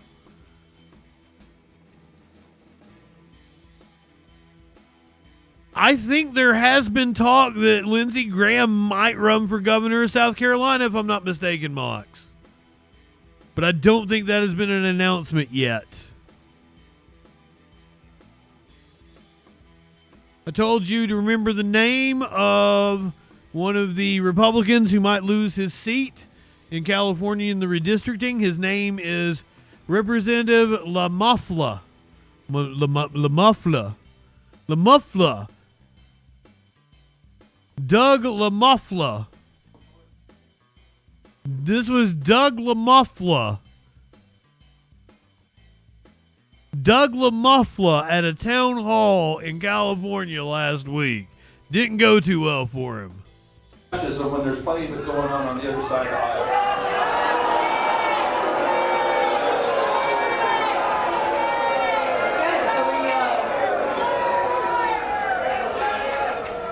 We're almost nearing the station here where we all get to get off the train.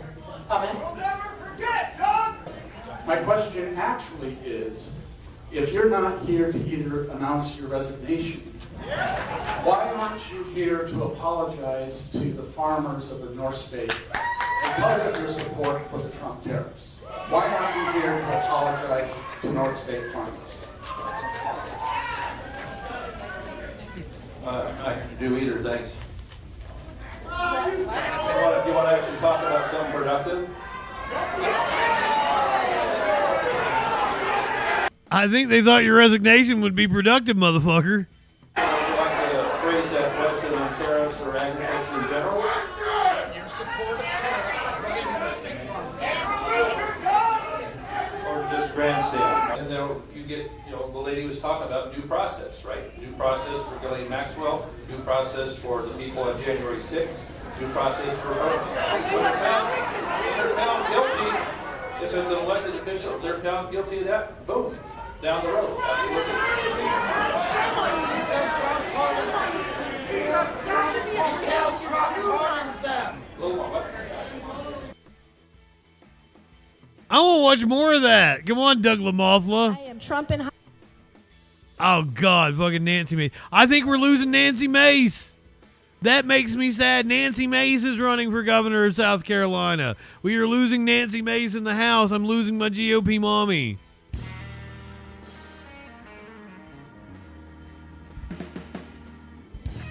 I think he did say due process for Ghislaine Maxwell. Big bill was to try and focus that. The Epstein situation was not an issue during the Biden administration. We have a question on this side. Oh, man. Well, I was in the room on January 6th. And that chapter's not over with. That's what really went on that day. So put that finger down. That's really mature. So there were people there basically that were not criminals involved. So why should they be in jail for? My question probably should be, why are you part of this movement toward fascism? It's stop right there. I'm not. No, I haven't finished my question. My question actually is, if you're not here to either announce your resignation, why aren't you here to apologize to the farmers of the North State because of their support for the Trump tariffs? I'm not here to do either, thanks. Do you want to actually talk about something productive? This bill is not going to be the be-all, end-all on the whole Medicaid question. It was focused on to try to find the savings on the portion of Medicaid that should not be doing illegal immigrants getting those benefits. And the able-bodied that have just been willy-nilly given complete able-bodied exemption. And so, I appreciate all the comments. You are fucking evil. That's in a constructive fashion. Fuck you, Doug. Fuck you, Doug. Bless you. Keep you. God bless America. Fuck you, Doug. God bless America.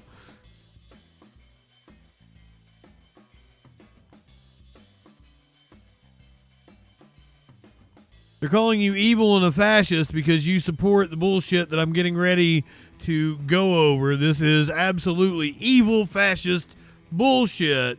You made the comment about illegals, which confirms to me that you are for the tactics being employed by the Trump administration, like this. A man is dead after fleeing an ICE raid at a Home Depot and then getting hit on the freeway in a car accident. Happened in Monrovia. And now the community is coming together to let their voices be heard. Fox 11's Ed Laskos speaking with those demonstrators tonight. He is live in Monrovia in front of that Home Depot. Ed. Yeah, we sure are, and lots of emotion here this late hour as a lot of the folks saying this is the second time in as many months an ICE raid has turned deadly. Last month, Ventura County, remember that one? The large cannabis facility, a day worker falls to his death. Now this time, the raid here at the parking lot of the Home Depot, just off Mountain Ave and the 210 freeway. You have a day laborer running for his life, and he's run over on the freeway. Watch.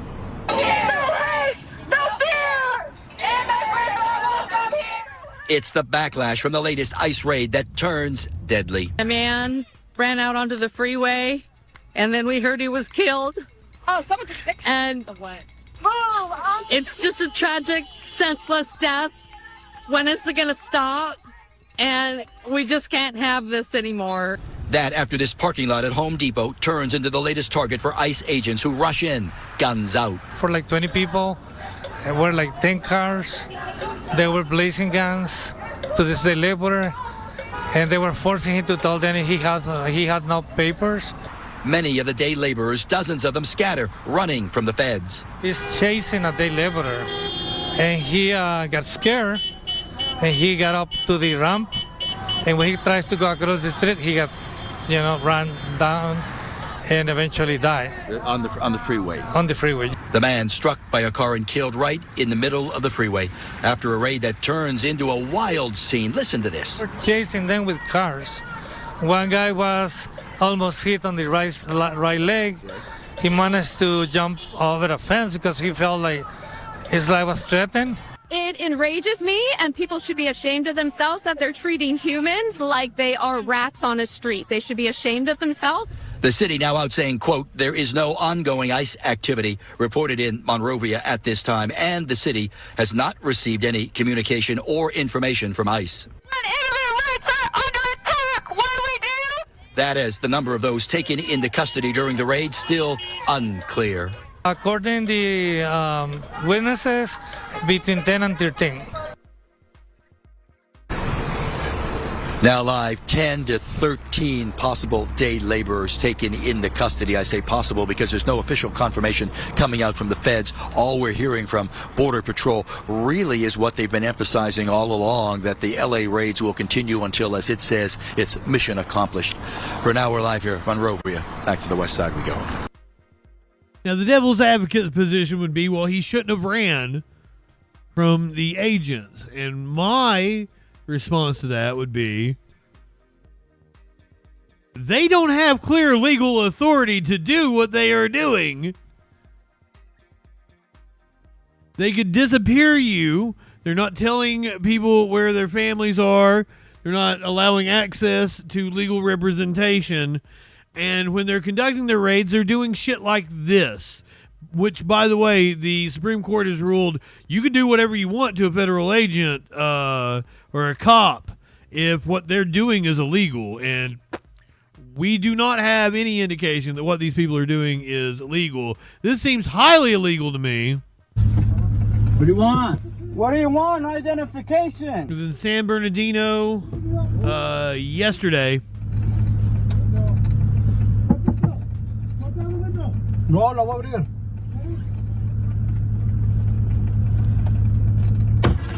Hey, you can't do that.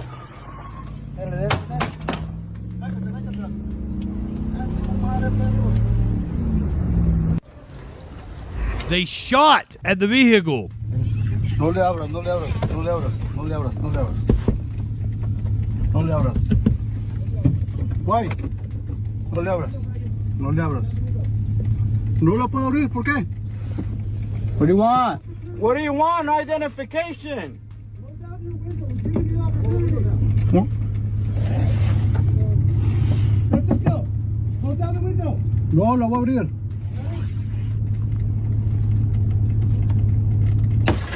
Hey, you can't do that. Breaking news indeed. A federal agent fires shots at a man in San Bernardino during an immigration raid after he hit officers with his car. Fox 7's Chelsea Edwards live. It didn't look like he hit officers with his car. Chelsea. Yeah, Susan, kind of a chaotic scene all unfolding here behind me in San Bernardino. Those federal immigration agents opened fire on a man they say tried to hit him with his car, tried to hit them with his car. Oh, he didn't. The man called 911 himself. Local police found themselves caught in the middle of California's sanctuary laws. Yellow tape blocked off Acacia Avenue at Baseline Street in San Bernardino, where federal immigration officials say they shot at a suspect after he hit two officers with his car. It happened just before 9 a.m. Saturday. According to the Department of Homeland Security, Customs and Border Patrol agents were conducting a targeted operation when they say a suspect refused to get out of his car and then tried to run them down. In the course of the incident, the suspect drove his car at the officers and struck two CBP officers with his vehicle, forcing a CBP officer to discharge his firearm in self-defense. The subject escaped the scene. According to San Bernardino, good, they got away. The man then called 911 himself from Mountain View Avenue a few blocks away, yes, saying unidentified masked men pulled him over, smashed his car window, and shot at him. California law says local police can't get involved in federal immigration cases, so they responded to the man's call but didn't arrest anyone, frustrating the DHS. This decision was made despite the subject refusing to comply and wounding two officers. Another example of California's pro-sanctuary policies in action that shield criminals instead of protecting communities. Then, just after 1 p.m., police say federal agents... You know what I bet it was? The dude stuck his hand through the broke window. He probably got cut.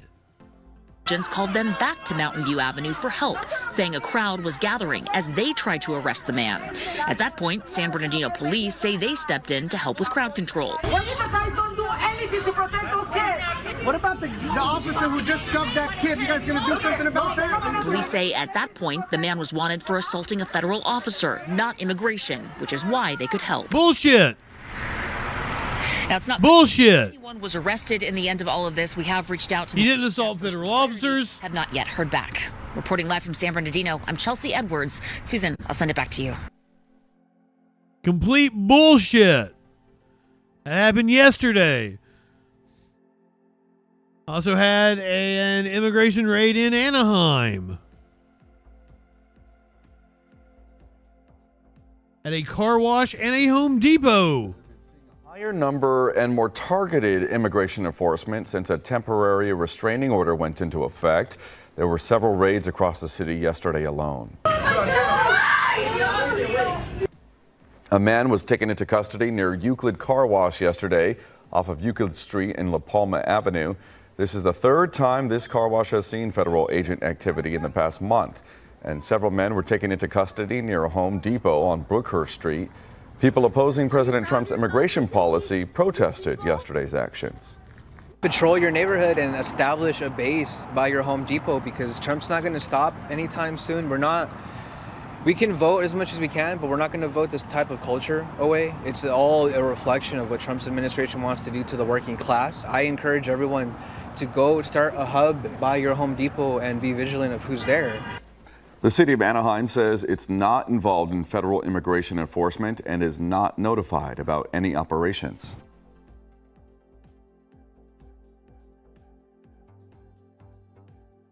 A boy with special needs detained by ICE outside of school. We're just detaining kids outside of school now. Border Patrol agents raid Arleta High School this morning, taking a 15-year-old boy with special needs into custody at gunpoint, only to realize it was a mistake. Oh my God! Officials with the LA Unified School District to announce new measures to ensure students can travel to and from campus safely. Carlos Salcedo is live in Arleta with the latest on the raid and reaction from parents and other students. Carlos?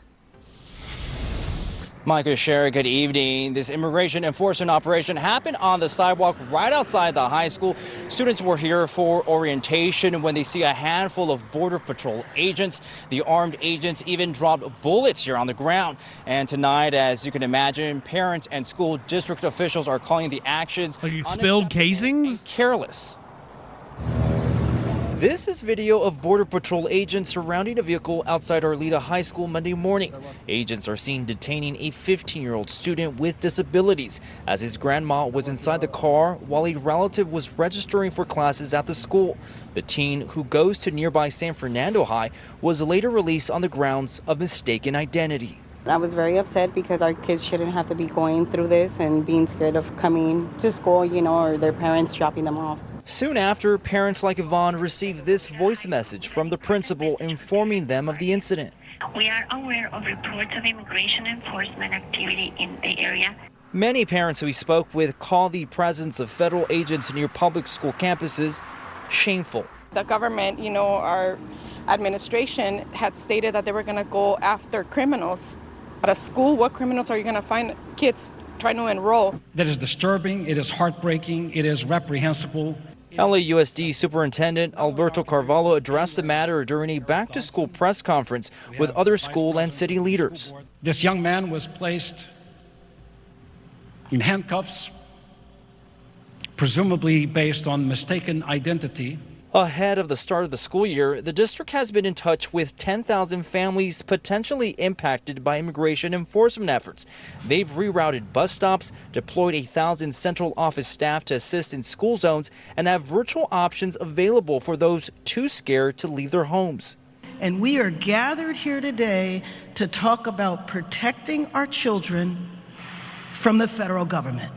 That is a profound moment. While the district promises there are safety measures in place, some parents fear that their children will be a target simply because of the color of their skin, regardless of immigration status. He fits that category, you know, where he's like a little bit on the darker side, and I feel like that's who they're attacking. Yep. Now, we reached out to the Department of Homeland Security multiple times regarding this case of mistaken identity. We never heard back. What Christy have to say? Nothing. This Thursday. Reporting live, Carlos Salcedo, KTLA 5 News. Go to NYC. Buckeyes indeed, Flo. Welcome in. Quesadilla, did I tell you good evening? Silent, I did not tell you good evening. In New York City, teachers are rallying for a student that was rounded up by ICE. Teachers are rallying behind a student who advocates say was taken by ICE during what was supposed to be a routine immigration court appearance. New York City officials say 20-year-old Mamadou Mukhtar Diallo was a student at Brooklyn Frontiers High School. Mamadou. I'm sorry.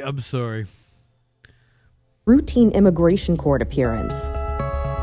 New York City officials say 20-year-old Mamadou Mukhtar Diallo was a student at Brooklyn Frontiers High School, which serves students who are over age and undercredited to help them obtain a high school diploma. His supporters say he should be in school, furthering his education, but instead he's in an ICE detention facility. We're not going to allow is our young people, the future of this city, kids without their families trying to make it here, to be abducted by people purporting to be government officials, and then to be put in conditions that none of us could tolerate our own children being placed in. High school students, children, families that have no criminal charges against them. That means no one is safe. You cannot hide behind your TV, you cannot hide behind your social media, whatever it is. The Department of Homeland Security released a statement to Inside Edition Digital saying in part, Mamadou Mukhtar Diallo, an illegal alien from Guinea, crossed the southern border illegally as part caravan of 51 other illegal aliens apprehended by CBP on January 13th, 2024. Diallo was released into our country by the Biden administration. ICE arrested him on August 4th, 2025. He will remain in ICE custody pending removal proceedings. The New York City Department of Education tells WCBS it's working to connect the student's family with legal services. For Inside Edition Digital, I'm Mara.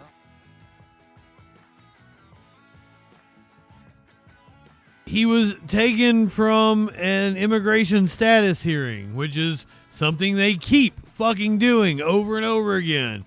A mom, a 7-year-old, and his teen brother arrested at their immigration hearing. Calls tonight to release members of a local family detained by ICE. The youngest family member is just 7 years old. Federal agents detained them after a routine immigration check-in. Eyewitness News reporter Crystal Cranmore has their story. What has this country come to that we are separating children from their families? City leader. Guys, this is just a fraction of the stories I can even highlight for you. This story is just like permeating my watch later and my bookmarks and shit. It's the same story over and over and over again. Fucking raids at a Home Depot, picked up from an immigration hearing. This is just and this is the ones that we hear about that make the news. And the ones that I cover, this is a fraction of what is actually happening all across this country. Say this girl, her 19-year-old brother Manuel, and their mother Martha are among the latest immigrants detained by ICE. The mother and the young child were then transferred to Texas. The 19-year-old brother is here in detention in New Jersey. The Jackson Heights family, originally from Ecuador, separated this week after what was supposed to be a routine immigration check-in at 26 Federal Plaza in Lower Manhattan. We're told the child is a student at PS 89Q in Elmhurst. This is a child. She should be with her mother getting ready for school in a couple weeks. Local leaders have been scrambling to reunite the family and get them relief. We are trying to make sure that they have legal counsel representing them, and we are working with community organizations and city agencies as well as federal officials. The little girl is believed to be at least the 4th public school student ICE has arrested in recent weeks. There's been growing concern over the issue. Dozens gathering Friday night in support of Mamadou Diallo, a 20-year-old student at Brooklyn Frontiers High School. Originally from Guinea, Diallo was swept up by ICE agents when he showed up for his routine immigration hearing. No, I think it's very interesting that the president ran on a platform of going after criminals, but what we're seeing is the rest of 7-year-olds and 19-year-olds and a mom who simply was looking to give these children an opportunity for a better life. And so the things that they're saying and the things that they're doing are not matching. What's next is determining what the mom and the daughter and Emmanuel qualify for and figuring out what steps need to be taken. We reached out to the Department of Homeland Security regarding why Martha and her children were arrested. We have yet to hear back. In Jackson Heights, Queens, Crystal Cranmore, Channel 7 Eyewitness News.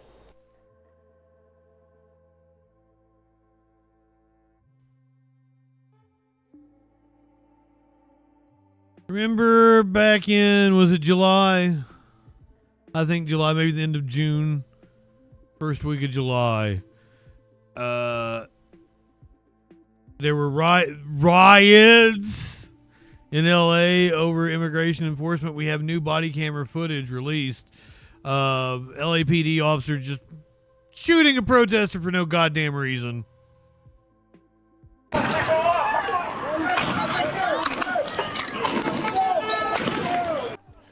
This newly released video from early June is giving us a look at the chaos in downtown LA when immigration raids first sparked protests that led to civil unrest. During the LAPD's effort to clear the area on Sunday, June 8th, a 49-year-old man was hit in the face with a less lethal projectile. Moises Corrales suffered a fractured jaw that sent him to the hospital. Police say they didn't learn about the injury until last month, and that sparked an investigation and the release of this video. The incident still under investigation. Well, the incident is the fact that the LAPD shot an innocent man for no reason when they shouldn't have been shooting rounds at fucking protesters who were completely peaceful. No investigation needed. We all saw what happened.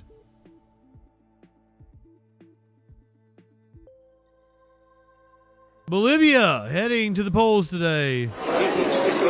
Looking like the right is going to take over.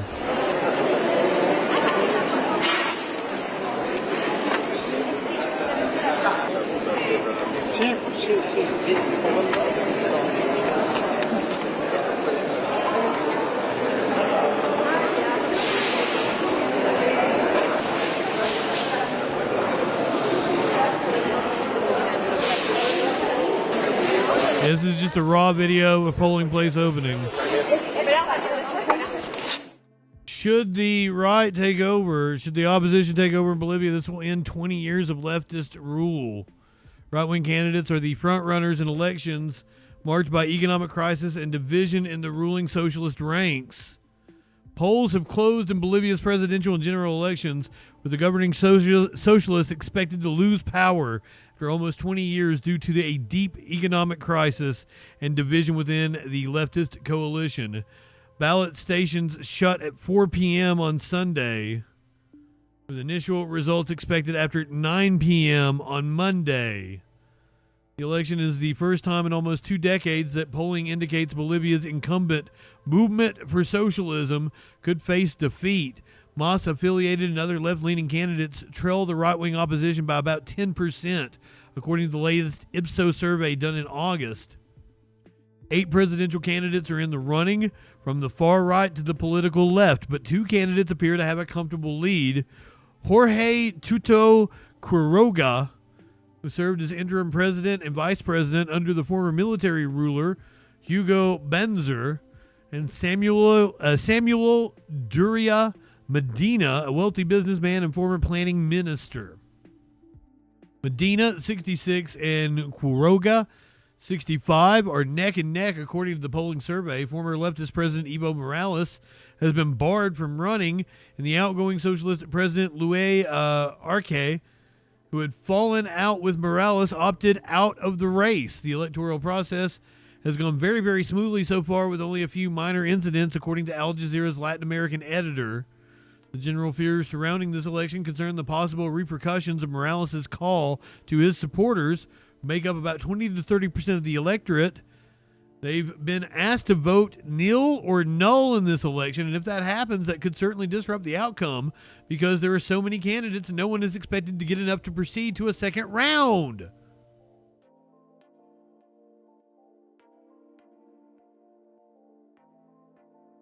Eduardo del Castillo, who is backed by the outgoing President Arce, is the official MAS party candidate.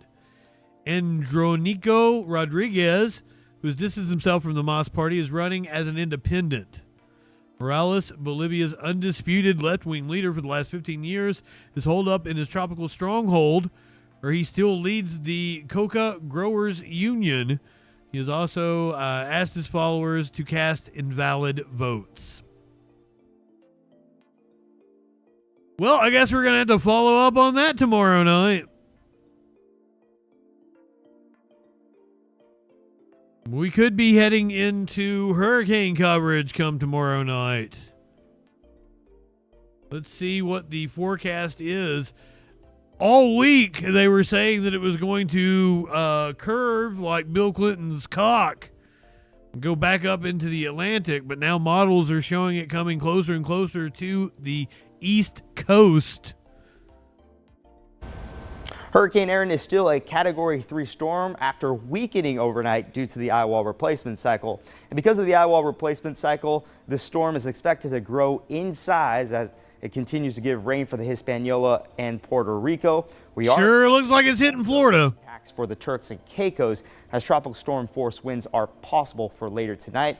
And also later tonight, it should strengthen back into a Category 4 storm as it gets into an area with low wind shear and warm water. We could see 145-mile-per-hour winds by tomorrow morning, continued Category 4 strength as we get into Tuesday morning, and then weaken back into a Category 3 storm as it splits the upright. They're still saying it's going to curve back. On the Carolina coast. By the end of the week, the jet stream should drag the storm away from us as it continues to weaken back into a Category 2 storm, and then eventually a post-tropical cyclone. Now, the models have been consistent in terms of showing the storm going in between the island of Bermuda and the Carolina coast. We can expect some indirect impacts for the Atlantic coast as the waves are going to be gnarly. High surf is expected for the majority of this week, and rip currents are also going to be strong. In terms of the island of Bermuda, they'll be on the right side of the storm, so they'll see increased rainfall and also potentially gusty winds. Now, we are monitoring two other areas of potential development. We have this blob right here, actually ironically within the projected path of Erin off the Carolina coast. Now, this is due to a tropical disturbance that's moving off towards the east, and it's moving into an area that's unfavorable for further development as the wind shear is going to be extremely high. So the chances are so low, especially for the next 2 days, the next 7 days. So we're really not worried about this potential area of development. We are watching this area that was flagged last night off of the Central Atlantic Basin right behind Hurricane Erin. This is all due to a tropical wave near the Cabo Verde. I had a feeling this was going to get busy, but at the moment with a 30% chance of development in the next 7 days. But since it's getting into an area with so far so good that are highly conducive for further development, we are going to monitor this system as we get into the work week. Let's hope we stay hurricane free. I kind of doubt it. I feel like a big one is coming. It's because it's like an every year thing now. It's just, it happens. That's what we have to deal with. It's people were talking about the. You have the video here, the once in a generation flood that happened in Tennessee.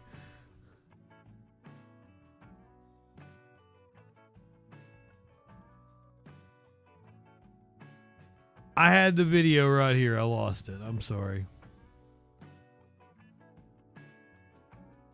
Insane flooding. Oh, here we go. Here we go.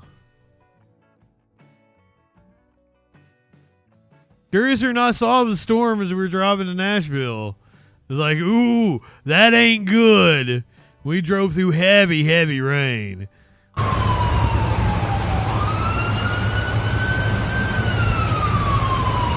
This is in Chattanooga, Tennessee.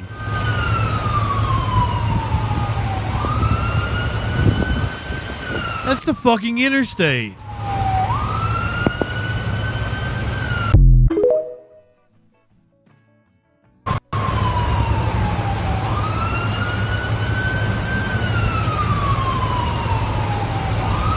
There's a car just swirling over there like it's in the toilet, getting flushed.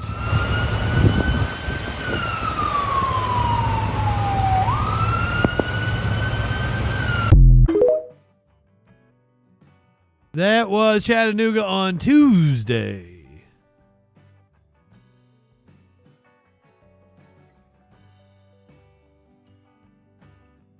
Have you guys heard about screwworm? Sounds like something you might get if you don't wrap it up, but apparently that's not it. I'm hoping that they stop it before it does get here.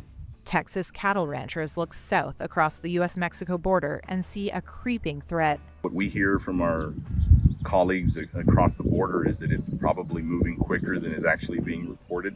They're referring to flesh-eating screwworms that haven't been seen in the U.S. in decades. But they fear the parasitic menaces could be heading north. It's horrific what's going to happen if it gets out of hand. 60-year-old rancher Kip Dove is old enough to remember the last major outbreak of screwworms. He was only 8 years old when he spent countless days trotting up to sick and dying cattle on horseback in 1973 with a holstered revolver to shoot any animals too far gone to treat with medicine. All we can do with the wildlife, if we come upon it, is pretty much put it out of its misery. From 1972 to 1976, a screwworm outbreak in the United States infested tens of thousands of cattle across 6 states. Ew! Parasitic fly larvae cost tens of millions of dollars to contain back then and was only defeated after a massive eradication effort. Now, ranchers in central Mexico are discovering the dreaded fly's maggots burrowed into their cattle for the first time in a generation. And experts say it's more likely than not that the fly will infest the U.S. again. Fausto Salinas Jr. is a rancher in beef going up, Texas. It does worry me as a rancher, but we'll see what happens. Female screwworm flies lay hundreds of eggs in wounds on any warm-blooded animal. Once the eggs hatch, the larvae burrow through living flesh, feeding and enlarging the wound, and the smell is foul. Left untreated, the animal will die. I want to be optimistic. Isaac Suleimana, a rancher and attorney in Sullivan City, Texas, estimated his ranch would need at least 10 cowboys to monitor pastures during an outbreak. He only has 2. Since we farm and ranch, we don't have the available workforce to be checking cows on a daily basis. The issue has also alarmed Washington, which has halted cattle imports from Mexico and invested millions in setting up a new sterile fly production plant across the southern border, scheduled to open next year. There you year. go, sterile fly. There's already one operating in Pecora, Panama. Biologists at the Panama United States Commission for the Eradication and Prevention of Screwworm breed millions of sterile screwworm flies. The flies are blasted with radiation before they are released into hotspots, where the sterile males will mate with wild females to produce infertile eggs. Carlos Sanchez is a coordinator with the Joint Panama-U.S. program. They don't even produce eggs. They're not capable of laying eggs. And the males we release don't manage to fertilize the females. They do produce sperm and mate with them, but the eggs these females lay in wounds are not viable. It's an all-hands-on-deck effort to save cattle. Today, screwworm flies threaten $1.8 billion in damage to Texas's economy alone, according to a U.S. Department of Agriculture estimates. It's an issue that will affect every single person in one way or the other. Because when you go to the store to get something to eat, you don't get much to eat without farmers and ranchers. Yep. The man is correct. It's not just going to affect your beef, and it'll definitely affect that.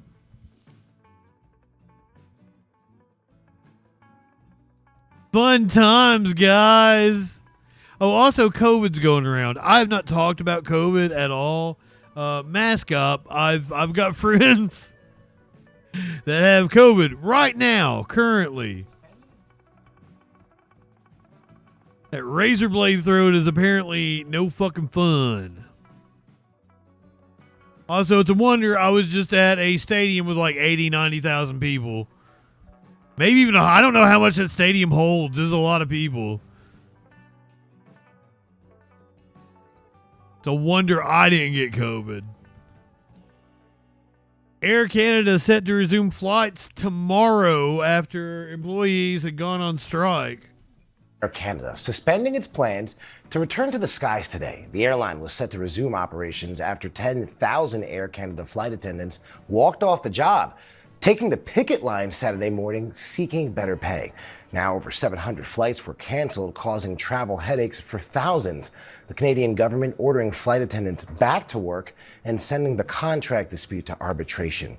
Now Air Canada now saying flights will not resume until tomorrow. For the latest, let's bring in ABC's Olivia Rubin. Now, Olivia, I got to ask you, Boo. what do you know about operations finally starting to start back up? Well, this all happened after the Canadian government actually stepped in. One of the foreign ministers there saying this is too damaging for the economy, well beyond just passengers being stranded. We're having cargo issues. Don't give a shit. Issues, pharmaceutical, key organ transplants. They said that this is not the time to put an already strained economy potentially. Well, then pay them. Trump's tariffs there through yet another huge sort of catastrophic wave there. So they ordered these parties into arbitration. They said that they had to restart operations tomorrow, which is now today, that the flight attendants had to go back, and then that got transferred to a government board, which immediately stepped in and said, yep, today, 2 p.m., flight attendants back to work. Because of that is how Air Canada was able to say, we're going back online. You will see flights start tonight. It wasn't going to be all of their flights. They said it was going to take a couple days to get operations back up to normal, but they were starting tonight, except for the strikers now saying that they are not going back to work. There you go. Seeing them at 2 p.m. And because of that, Air Canada, they can't put planes back in the sky. So once again, kicking it to tomorrow. But I think it's still gonna be a big question about if that happens. If the strikers are saying no today, why wouldn't they say no tomorrow? All right, and we know now this dispute goes to Yes. arbitration. Is the government involved in that process? Yeah, the government is directly involved in that process. Air Canada put out a statement yesterday saying that it seems some terms were already agreed to, that the previous contract was extended, and that the arbitrator stepped in to sort of put a fine point on the still outstanding points that were there. None of that has been released. The union hasn't weighed in on that. So it's going to be interesting how this develops to see if any details about what that board said should be the final agreement and what the flight attendants got, what they didn't get. Remember, they're saying that their wages don't keep up with inflation, don't keep up with the minimum wage, and that they're largely unpaid for swaths of work that they do while the planes are on the ground. That's something everyone can think of. Flight attendants doing work while you're boarding, safety demonstrations, that they say they're not paid. Pay those people. Flo, I'm glad you mentioned nationalized airlines. They absolutely should be nationalized. There's no reason why they shouldn't. And here's the best argument I can make for it. You can go read articles about how awesome our airlines used to be in the 70s when it was a public-private partnership that was highly regulated. And guess what? Planes were awesome and you got awesome service and they fed you well and the planes weren't packed with people.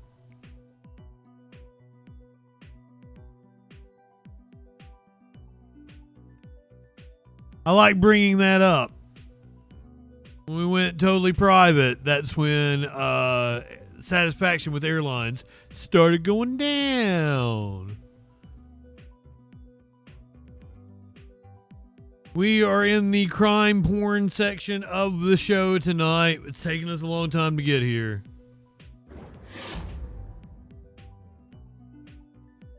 I do have 2 police chases. I didn't know if I was going to get to them tonight. Probably. We'll probably watch them. So stick around if you're into the police chases. We got a police chase we're going to talk about here in the crime section of the show. We don't have the whole chase up, but we're going to start off. Once again, it's just another day. Mass shooting USA. 3 people are dead, 8 people injured after a shootout at a Brooklyn nightclub. No arrests have been made so far. Breaking news, a police search for several gunmen this morning who they say shot up a lounge in Brooklyn. 11 people in total were shot and 3 of those were killed. The victims ranging in age from 27 to 61 years old. Eyewitness News reporter Shantae Lanz is live at a very busy police scene in Crown Heights this morning. Shantae. And Tony and Joe, good morning. Very busy is a great way to explain it. In fact, a second crime scene unit van just arrived here. You can also see, I want to reference how close this is to the actual shooting. That's a police precinct. It's transit police, but that's how brazen this crime was. Bullets sprayed inside that lounge. You can see multiple detectives. Will Cespedes is going to pan over from this other crime scene van here. You can see an investigator going in that truck. But further along, you can see detectives standing outside in the middle of the street here. This is Franklin Avenue in the Crown Heights section of Brooklyn. But this is where that shooting happened. This is Taste of the City Lounge. And you mentioned the age range, Joe and Tony. 11 people in total shot, 3 of them, all males, killed, ages 27, 35, and according to Police Commissioner Jessica Tisch, the third person's age, also a male, is not known. This happened just after 3 in the morning. 36 shell casings at least were gathered from multiple guns. That's according to police. So far, no arrests, but they're canvassing this area for videos of any information on those suspects. They also found, we want to mention, a gun at Bedford Avenue and Eastern Parkway, not too far from here, but they're not sure if that's connected. Again, that's according to the police commissioner. But what we know, according to a witness that I spoke with who was inside at the time, that shooting happened in the middle of Taste of the City Lounge. Multiple people were shot at that time. She was in the front. She got out. She's okay, thankfully. But we also spoke with witnesses, and I also, of course, the police commissioner about this brazen crime. Officers arrived within minutes of the first 911 calls and found numerous gunshot victims inside of the location. Currently, we have identified 11 victims ranging in age from 27 to 61, 8 males and 3 females. And back out live here outside of Taste of the City Lounge, that Commissioner Tisch also mentioned that there was a shooting here November of 2024 that they have on record, someone getting shot. They didn't die, but this, of course, is the worst. This is a mass shooting. She also said shootings up until this point wasn't as bad, but obviously now, after today, they have their hands tied and they'll be on this scene all day. Reporting live in Crown Heights, Brooklyn, Shantae Lands, Channel 7, Eyewitness News. I'm also trying to get an idea of when the Trump-Zelensky meeting will happen tomorrow. C-SPAN does not have it on their schedule yet. We might be going live tomorrow afternoon. In Philadelphia, there have been a couple of different armored truck robberies. And the feds have stepped in because they might be connected. A brazen crime caught on camera, in daylight and with a semi-automatic rifle. The robbery of a Brinks truck driver happened Tuesday outside a grocery store just north of Philadelphia. Police say 2 men went up to the truck, which is known to deliver cash to businesses. Ordered her to hand over her firearm and then took between $700,000 to $800,000 in cash from the armored car.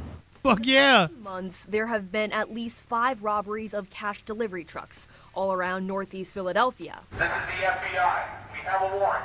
For your safety, come out through the front door with your hands up. Back in June, Philadelphia police arrested 3 men in connection with a similar robbery, where they stole more than $2 million in cash. Court documents show the vehicle they used for the crime was from Enterprise Rent-A-Car, where one of the suspects worked, and another suspect was a Brinks employee at the time of the crime. The main question, are these incidents related? I think there's certainly a possibility that one job inspired the other. The FBI says it's too soon to tell, but they will continue to investigate. CBS News law enforcement contributor Rodney Harrison. Can you give us some insight into what investigators might be working on right now to try to solve this further? There's so many levels of technology that are going to help the FBI and the Philadelphia investigators to get down to the bottom of it, to see if these are copycat incidents or if this is a group of individuals that are committing these robberies. Karen Hua, CBS News, New York.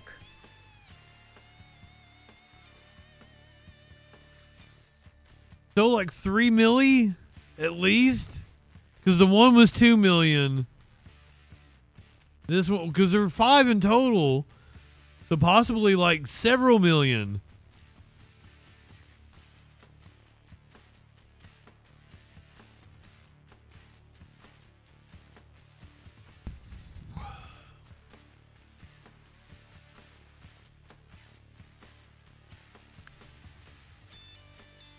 New video has been released of the most horrific mass shooting news story I've covered on this show. Hours of new footage showing the chaos and confusion and complete incompetence of the cops in Uvalde, Texas. This is Arredondo with the School District Police. Can you please put your firearm down? Tonight, new video capturing crucial moments inside Uvalde's Robb Elementary School after a gunman opened fire on May 24th, 2022. The district releasing hours of never-before-seen footage showing a response caught amid confusion and chaos. At 11:40 a.m., just minutes after the shooter entered the school, you can see officers treating his grandmother, the first victim, who ID'd her own grandson, as the gunman. Salvador Ramos. Apparently he just shot his grandmother. Outside Robb Elementary, as precious time passed. Sir. Panicked parents heard off camera, shouting at authorities to do something. By 12 p.m., with dozens of armed officers lining hallways, the school's police chief, Pete Arredondo, began pleading with the gunman, barricaded inside a classroom. These are innocent children, sir. Please talk to me. Please talk to me, sir. Oh yeah, that's gonna do a lot good. Never heard. I need cover. I got more kids. Nearby, other officers tried to clear classrooms of terrified students and teachers. Go, pass.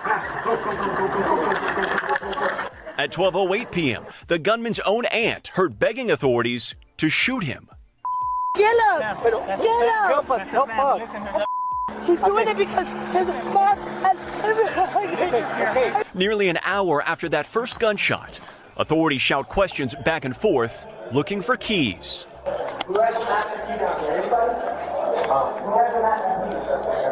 They'd later find the door unlocked. Painful minutes follow until 12 idiots p.m. when a team of officers breach the classroom.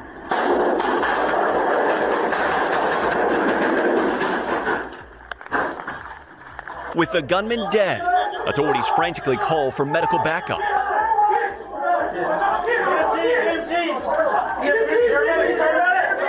The frightening scene unfolding into one of the deadliest school shootings in U.S. history. And tonight, NBC News has reached out to the families of those victims, but has yet to hear back. Arredondo and another district officer are the only two who faced criminal charges for their actions that day. Both have since pleaded not guilty. Which is maddening. We thank you for watching, and remember, stay updated. Oh, shut up, Tom Lamas. On the NBC News app, or watch live on our YouTube channel. I miss Lester. You're no Lester, sir. I've told much better people than you to shut the fuck up.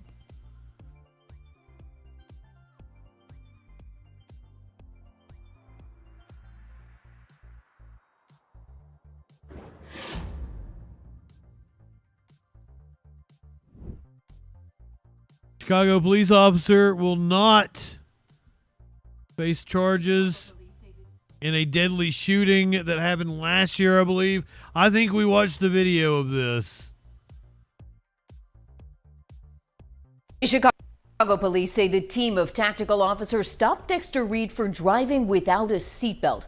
Less than a minute later, the 26-year-old man was dead in a hail of rapid. Perfectly reasonable. Almost all of it was caught on video, and prosecutors say that video shows Reed fired the first shots. We're about to show you that video, but we should warn you, some of it is disturbing. That was the start of a 41-second shootout between a squad of Chicago police officers and a driver, Dexter Reed, on March 21st, 2024.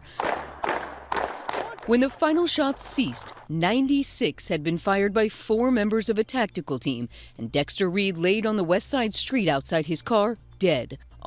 Why is a tactical team stopping a kid for not wearing a seatbelt? Explain that one to me. 2024. When the final shots ceased, 96 had been fired by 4 members of a tactical team, and Dexter Reed laid on the West Side Street out. How tactical can you be if you're firing 96 shots? Outside his car. Does tactical not mean what I think it means? I'm going to have to look this up here.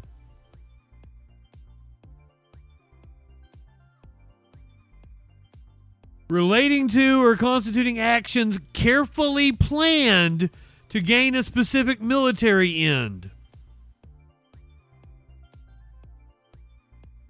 Nope, I knew exactly what tactical meant. They just, they weren't very tactical about it. My lord, welcome in. When the final shots ceased, 96 had been fired by 4 members of a tactical team, and Dexter Reed laid on the West Side Street outside his car, dead. Officers' body-worn camera video shows it was Reed who refused officers' commands to get out of the car and fired the first shot. In this case, the evidence is clear and overwhelming. 17 months later, Cook County State's Attorney Eileen O'Neill Burke will not criminally charge any of the officers who fired. It goes to the officer's reasonable belief. And does the officer reasonably believe that they are in danger of imminent death, great bodily harm, or are others? Wasn't just firing one shot at an officer. It was the continued firing at the officers. It was proceeding forward with the vehicle and crashing and then getting out of the vehicle and in that crouching position. So those are all circumstances. While State's Attorney Burke are talking about this shootout, we have yet to see the objective ballistic evidence that shows that. Attorney Andrew Stroth is representing Reed's family in a federal civil rights lawsuit against the city of Chicago. This is not about a police shootout on the west side of Chicago. This is about an unjustified, unconstitutional, pretextual, and racist stop. Dexter Reed was stopped for being black on the west side of Chicago. And if the stop didn't happen, 96 shots wouldn't have happened, and Dexter Reed would be alive today. The ABC 7i team previously reported that the Civilian Office of Police Accountability questioned the validity of the traffic stop that led to that fatal encounter. Seriously? Chicago police officers and Dexter Reed. In a memo to Police Superintendent Larry Snelling obtained by the I-Team through a Freedom of Information Act request last year, then COPA Chief Administrator Andrea Kirsten requested that the 4 officers who fired their guns be stripped of their policing powers, given their investigation's findings. Now, since the shooting, 2 of the 5 officers who were involved have left the department. The other 3 remain on administrative leave. Pieces of shit. They got paid vacations for over a year for committing murder on the taxpayer dollar.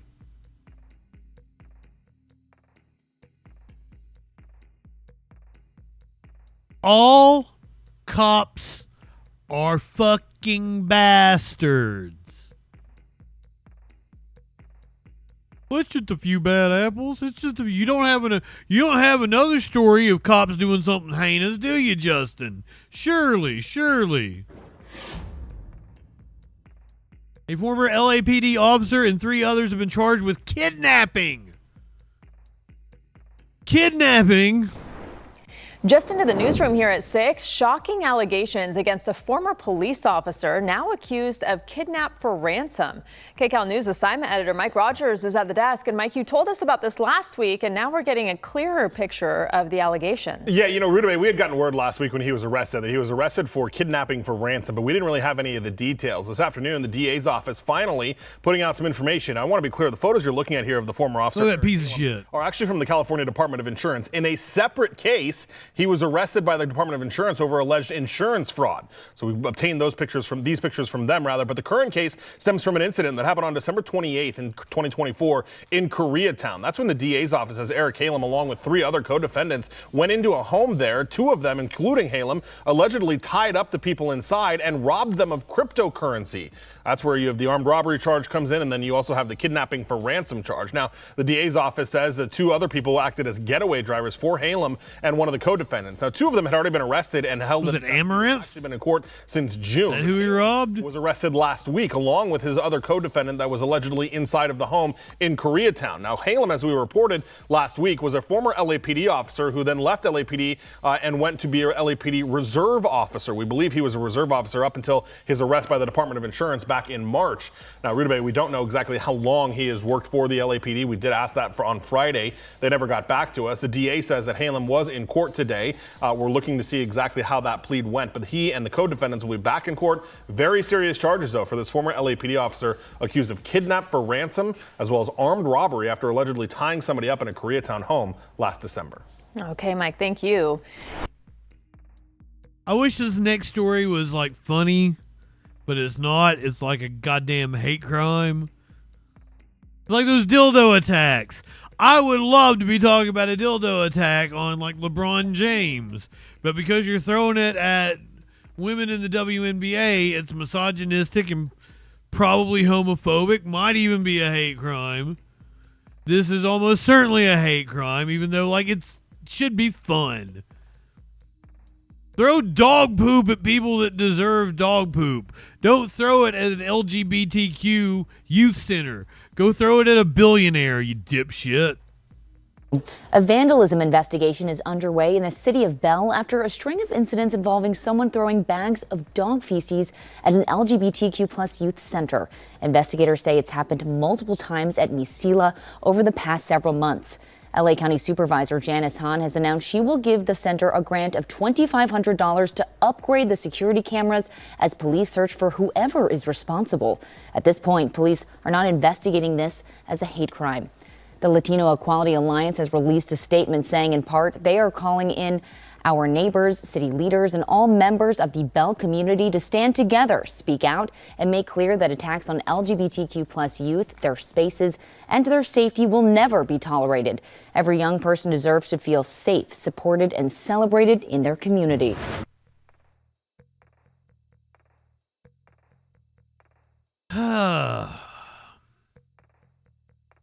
Where my Florida people at? We haven't heard from this dude in a while, but that doesn't mean he's not constantly posting videos that I could possibly show. Sheriff Grady Judd in Florida. Quite the character. Apparently, a brawl broke out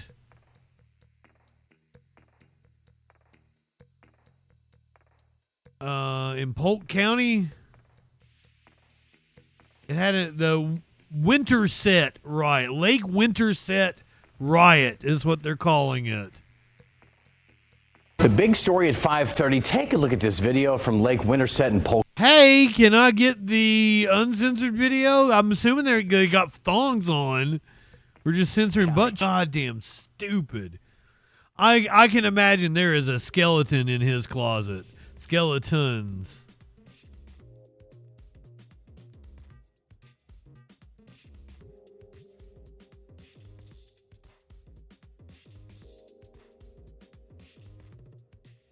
Do I have the unedited brawl here? I think I do.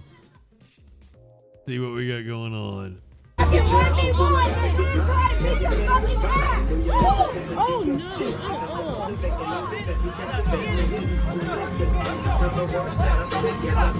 They're listening to Snoop Dogg.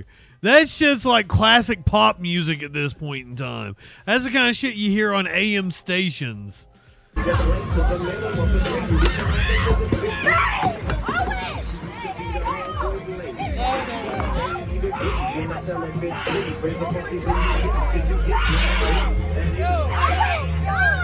Is that CPR? Is she trying to do CPR? What the fuck?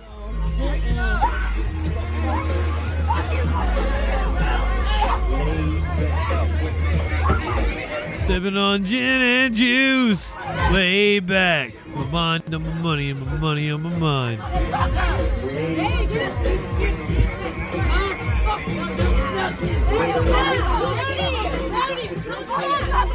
What you gonna do with all that ass? Damn! What the fuck? Okay. God damn! Now why is this not a national story? Why is Fox News not playing this brawl? Talking about how they're animals and shit. Wonder why. They sure did drive the story of the Cincinnati brawl into the ground. We're getting new details. We are learning even more new details about that July 26th fight downtown. 5 defendants appeared before a judge, had an arraignment this morning. And WCPO 9 News reporter Andrew Rowan was in that courtroom. He heard why both sides have very different views of the same fight. In a courtroom under heavy security, but with a commitment to transparency, everything is being live streamed. 5 defendants in the July downtown brawl face Judge Alan Triggs following new charges from a grand jury last week, including Jermaine Matthews. Mr. Matthews was one of the main instigators of this event. Prosecutors say Matthews had several vehicles on the corner and approached some of the victims. Told them they were at the wrong, quote unquote, the wrong party. And that they were going to make sure that they got off that corner, and that's what they did. He was concerned about his cars because those individuals were attacking his car for no reason. That was the catalyst of everything that happened. It was a mutual combat. It was a brawl. Both sides bringing up the slap by a white man who has not been charged. Matthews' attorney says he was the one who was slapped. Wait, what? The dude that did the slap. That is the man who set all this off. He has not been charged. Are you shitting me? The catalyst of everything that happened. It was a mutual combat. It was a brawl. Both sides bringing up the slap by a white man who has not been charged. Matthews' attorney says he was the one who was slapped. The prosecutor sharing new information. That so-called slap was 47 seconds already into the assault. Already into GN being beaten for no reason by at least 2 individuals. The judge kept Matthews' bond unchanged at $270,000, which he previously posted. Number 34, Montez Merriweather. Montanez Merriweather is now facing a federal gun possession charge. His bond was also unchanged from $500,000, even after the defense attorneys argued his involvement was limited to fistfighting. There's no video I've received that contact was made by a kick. Racial slurs were thrown against him and his family. That was 1 minute and 47 seconds into this brutal beatdown. Were the words said? Yes. Were they inappropriate? Absolutely. But these poor people were being assaulted, stomped, WWE style elbow drops onto pavement. Bullshit! Vernon claimed the cases were overcharged. The catalyst for the bonds in this case is race and politics, not the law. This case has nothing to do with race. This case has absolutely nothing to do with politics. I'm the most apolitical guy you'll find. Bullshit! This case is about what these people did, what these victims suffered. Both the defense and prosecution say there is video of this brawl that has not been made public, including the prosecutor saying there is security camera footage from the area. We at WCPO have requested that footage. Reporting downtown, Andrew Rowan, WCPO 9 News. Aisha Devon and Kyra Vernon both had their bonds significantly reduced to $25,000. Need to pay 10% of that. The bonds. Well, they should. Merriweather, Dominique Kittle, and Jermaine Matthews remain unchanged. Arrest that white guy. The fuck? That is absurd. The dude that started all that with the slap. Tell me it's not about politics or race. Bull fucking shit.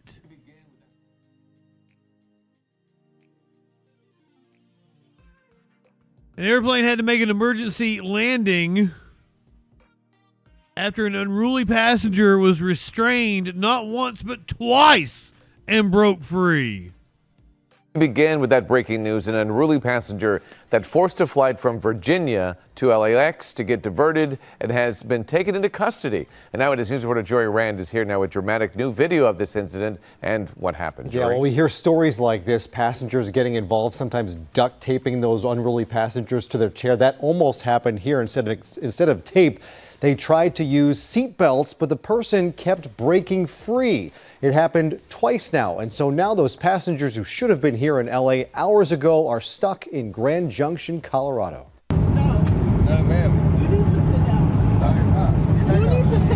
An unruly passenger aboard a Breeze Airlines flight from Norfolk, Virginia to LA. I could have probably described what this dude looked like before I ever saw a picture of him. LAX. At that point, what looks like another passenger grabs the unruly man and forces him into a seat. Flight crew apparently tried twice to restrain the unruly passenger, and both times he escaped, causing problems, leading the flight to be diverted to Grand Junction, Colorado. A level 4 disturbance now. They said they had him restrained, he broke out, and there's passengers holding him down. The approach said that the passenger is free and is using what they were trying to restrain him with as a weapon. It was just reported as an unruly passenger and law enforcement was requested. So they were here upon landing, the Grand Junction Police Department as well as the Federal Bureau of Investigation. to conduct their investigation and also take custody of the individual. According to police, that passenger was intoxicated, yelling racist slurs and waving a skateboard. Despite initial reports from the airline that passengers and crew suffered injuries, the Grand Junction Police Department reported no injuries or physical assaults. The problem now is getting the rest of the passengers to LA, which is proving rather difficult. We anticipate the passengers being on the ground here for a few more hours until the airline gets another aircraft and flight crew lined up, and then they'll continue on to their final destination. So we're happy to accommodate displaced passengers when these types of things happen, and we have the amenities here to handle it. That is one person ruining the day of a lot of people now stuck in Colorado. Breeze does not operate out of Grand Junction, the airline. They don't already have planes on site, and so the crew is apparently timed out for the day. Oh, wow. Fly until tomorrow. We have been in contact with the airline and are working to see when those passengers will finally be able to make it back here to LA. Yeah, it sucks for them. God damn. Krell, earlier I believe it was you who asked for more police chases that end with escapes. Here's one for you. We do not have the entire chase, but we know that a man escaped through drainage tunnels.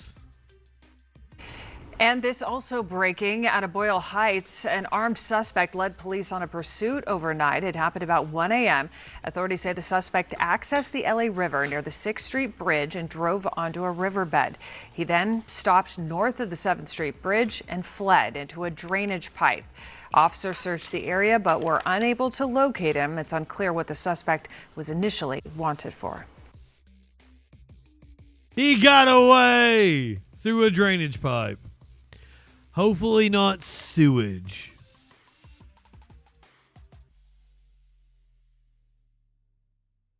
Suspects led police on a different kind of chase in Brooklyn.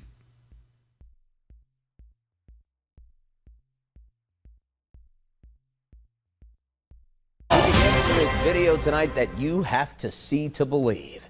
Thanks for joining us. I'm Chris Fry. 2 children joyriding in a stolen car. Is he wearing a mask? Smiled for the camera, also showing off. Michelle Nix has the story. Just when you thought you've seen it all, slam on the brake. Oh, honey, I have seen it all. I've been doing this show 5.5 fucking years now. I have seen it all. This is not surprising to me in any way, shape. It's not even the first kid still in a car story I've done this year. Out for the camera, also showing off. Michelle Nix has the story. Just when you thought you've seen it all, slam on the brakes because kids, young kids, have been charged with stealing a car and caught on camera driving it. And you guessed it, the car is a Kia. A driver spots a stolen silver Kia in the area of Ridge Road and Memphis. In the driver's seat and riding as the front seat passenger, suspected baby-faced car thieves, joyriding at a single mother's expense. I actually had come outside for work with my daughter in one arm and went to go to my car to go take her to the babysitters and go off to work, and it wasn't there. Elissa Basil of Brooklyn, who owns the Kia, said she even kept pressing the button on her key fob, thinking maybe she parked in the wrong parking spot. But hours later, her friend texted a Ring camera notification about her car. I had said that about 10 to 12 years old, kid in a red shirt crashed a silver Kia. I just learned that they are children. They are babies. They just need better guidance, honestly. The Kia found crashed at the St. Theodosius Cemetery after it was stolen around 4 in the morning on Wednesday by the pint-sized thieves. At 4 in the morning? My door handles ripped off, my rims busted, my tires busted, and whatever underside damage. It's not drivable as of now. Thankfully, they didn't crash it into a pole or didn't get injured. So I guess that is the one benefit to that. The two child suspects are now facing serious charges, according to Alyssa, and they include grand theft and receiving stolen property.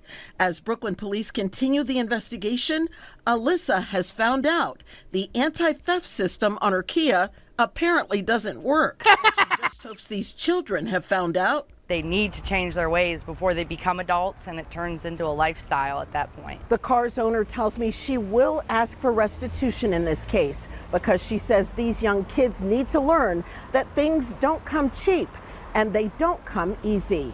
I'm Michelle Nix reporting for 19 News.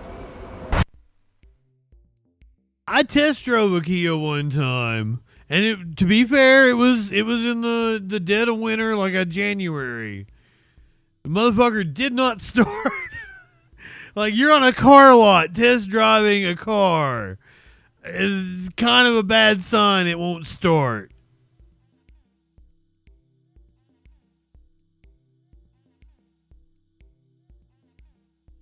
A semi-truck carrying Teslas caught on fire.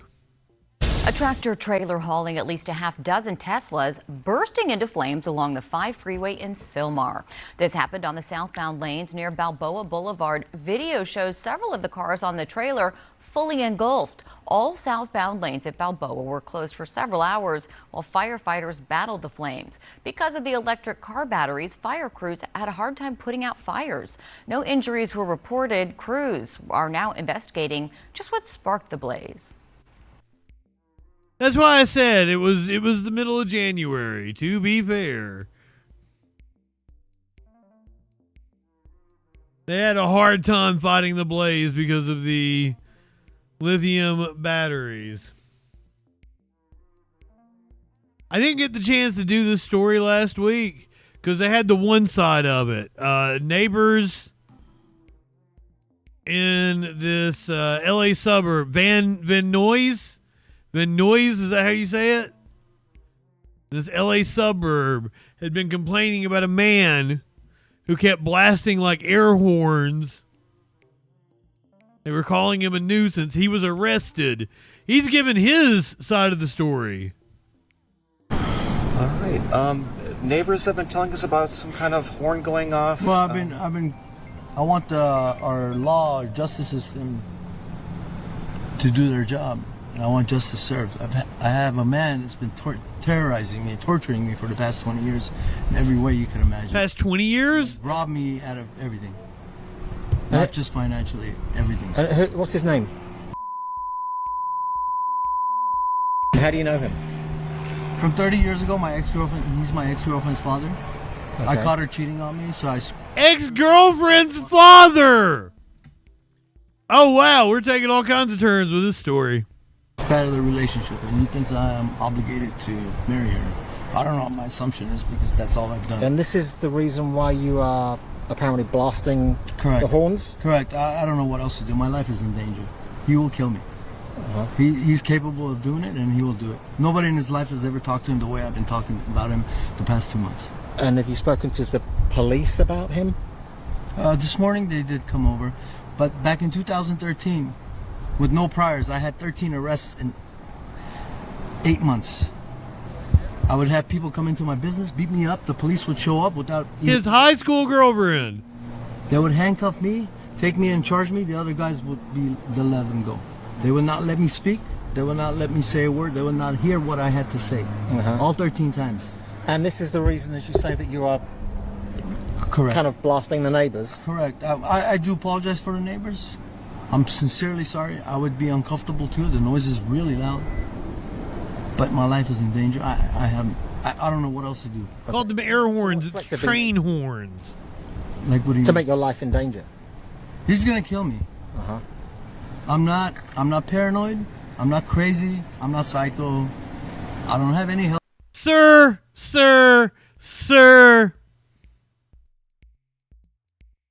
I think you might be paranoid. I think you might be paranoid. Health issues. If anybody thinks I have health issues, I'm willing to go get psychologically tested as long as they come with me. I have no problems doing that. And when did all this start happening to you? About 20 years ago it happened, but a lot of it happened in 2012 and 13 when I had my business. And what's your business? It was an automotive repair shop. And where was that? It was right here on Hazeltine and Bessemer. And what was it called? AMG Diagnostics. Is it still there? The business is there. Mine. It's not mine. It's not called yours anymore. something else. No, they stole it away from me, and they got me arrested. They got me locked up for 8 months for a criminal threat charge of the same people that robbed me, him and his cousin. They put a criminal threat charge on me. The judge put a $1 million bail on me for a criminal threat. How much bail do they put on murderers? Guys who are taken in for being suspected of murdering somebody. Yeah. I've heard 500,000, 700. So threatening somebody that robbed you, $1 million bail sounds. Yeah. Where do we find out about these cases? Are they in the I'm sure they have it all. LA courts system? Van Nuys. Van Nuys? He used LAPD, Van Nuys Division, and the Van Nuys Courthouse to ruin my life. And he's still doing it till this day. He just got me fired from Land Rover Vancino, having other co-workers harass me for the past 7 years I've been there. And I kept on complaining to management. AutoNation would not do anything about it. And where does this guy live? He lives right off of Van Nuys. His daughter lives. I don't think he lives What's the there. daughter? Where'd the music come from? He's in the system. You guys look him up. He's not a regular mojo for you. He's a guy capable of doing everything. He's not a regular mojo. Sports cards, good evening. Before they got here? No. I spoke to them. They woke me up. I was asleep when they were knocking on my door for about a few minutes. So I was halfway asleep talking to them, and I didn't say what I needed to tell them. So after they left, I was like, hold on a second. There's things I need to tell them because they asked me what I want. What I want is justice to be served. The police officer, if it was a captain, because he knew a captain or somebody in there. Because all those 13 incidents, it wasn't the same police officer showing up. It was different police officers showing up, and he doesn't know that many. It usually is. So the superior over there was telling those officers what to do when they got to the scene. I want that investigated. I want that officer or captain, whatever he was, I want him locked up, and I want Joe McCallion picked up. Joe McCallion is not your average Joe. He's got a record. You guys can look him up. Are you going to continue with putting the alarm on? I am until justice is served because my life is in danger, sir. My life is in. As soon as he gets the opportunity, he's going to kill me. He pushed me to a point where I would commit suicide. That would never happen in this lifetime. At this point, the way I've been speaking about him and saying things about his family, the truth, he's fuming inside. And he's going to do it. He's going to do it. When he gets the opportunity, he will do it. Yeah. And I'm afraid of my life. So let's get the full story here from the news station from his arrest.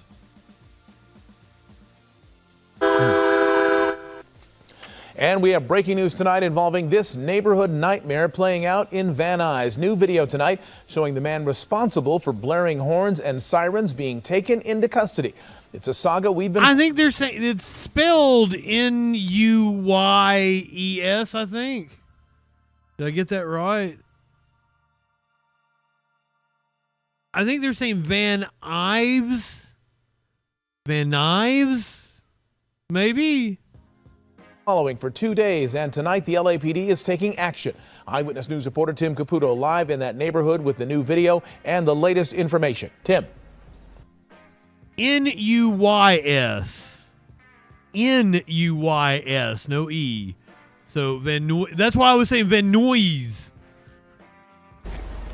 And Mark, I'll pause for a second because you could literally hear crickets out here tonight. Residents of this neighborhood will sleep easy this evening, both literally and figuratively, as the man who lives in this house here behind me that has been blasting loud noises through the streets is in jail tonight. Are we going through the same thing again? Tell me! Tell me! His arrest nearly as loud as the blaring horns that brought LAPD here in the first place. Answer my question! Answer my question! He was just yelling right away. So we're like, oh, there's no missing that when he's yelling and screaming. Hear that from a mile away. Gary Boyanzian taken into custody Wednesday night after months of countless complaints from his neighbors for this. Deafening train horns that were placed. Hold on, he had a sign. What did the sign say?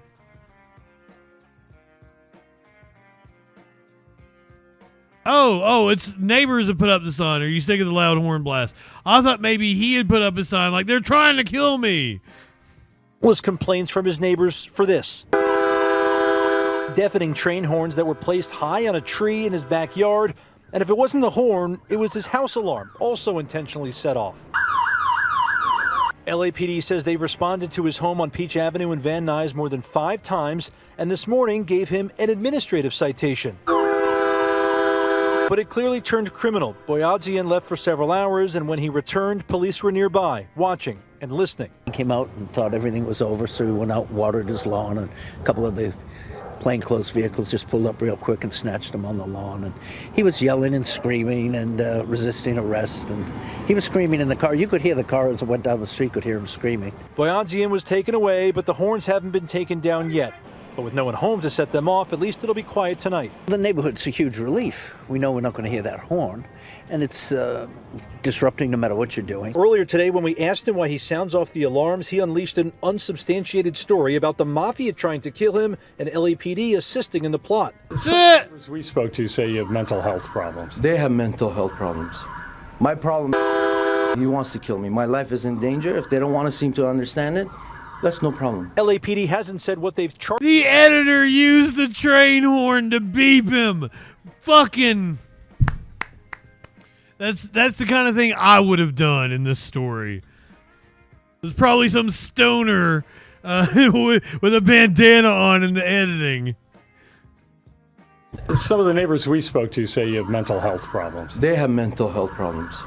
My problem, he wants to kill me. My life is in danger. If they don't want to... Then let him welcome in. That's no problem. LAPD hasn't said what they've charged him with just yet, but for neighbors it's moot. Because for the moment, silence never sounded so good. Finally. Yeah, so now we can relax and just live our lives the best way we can. Till he gets out the next day. It is unclear at this point how long he will be detained. His family members are actually still here right now, including his mother. She's been here most of the evening. I tried to talk to them to understand their view of this entire ordeal, but they did not want to speak tonight. We're live in Van Nuys. Tim Caputo, ABC 7 Eyewitness News. Tim, thank you. I wonder what the mom thinks. Is she tired of the air horn as well?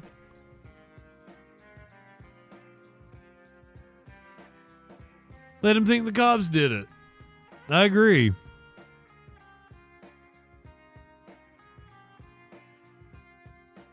Just a little drinky poo.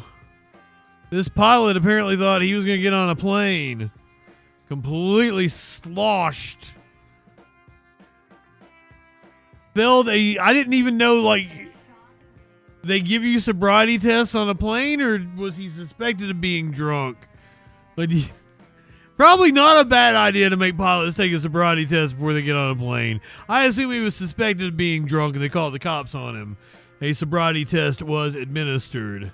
It is shocking, just released body cam video showing an airline pilot as he's pulled off a flight moments before takeoff. His arrest follows suspicions from witnesses that he allegedly reeked of booze. The pilot has now been fired from his job and his career has effectively come to an end. Les Trent has more. 1, 2, 3. An airline pilot is taking a field sobriety test right outside his plane filled with passengers. 9. Can you turn around and go the other way? The just released video is raising fresh concerns about alcohol abuse among pilots. A TSA agent reported that 52-year-old Captain David Alsop's breath reeked of alcohol as he went through the security gate. I would assume he's what they call a wino.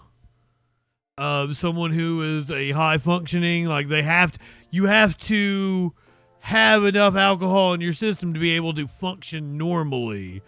They call them like there's some of them will put alcohol in their like coffee and shit. At Savannah Airport in Georgia. Is they reporting a pilot? Have a good time in Savannah. The pilot is currently located on the plane at Gate 2. Police ordered the Southwest Airlines pilot out of the cockpit minutes before takeoff for Chicago. When was the last time you had something to drink? Last night. How many hours ago? Like 10 hours ago, at least. He was given the field sobriety test right there on the jet bridge. Watch as he's told to follow an object with his eyes. Then walk heel to toe. 2, 3. And then stand on one leg. Hey, look good. He was stunned when cops told him he failed. The signs that you exhibited during How'd he fail? tests and the odor coming off of your person, it's very consistent with DUI. He was placed in He ain't driving. the humiliating end of a 19-year career as an airline pilot. Pilots always sound calm, even in tense situations, but their job does involve immense stress, and some succumb to alcoholism, drug abuse, and depression. Those who do might be reluctant to seek help out of fear that doing so could damage their careers. This United pilot told cops he hit his breaking point when the arm at the parking lot at Denver airport wouldn't go up. He whacked it 23 times. As for Captain Alsop, he lost his pilot's license and his job with Southwest Airlines. Maybe I should apply. I got a pilot's license. License to pilot in that ass. Aha!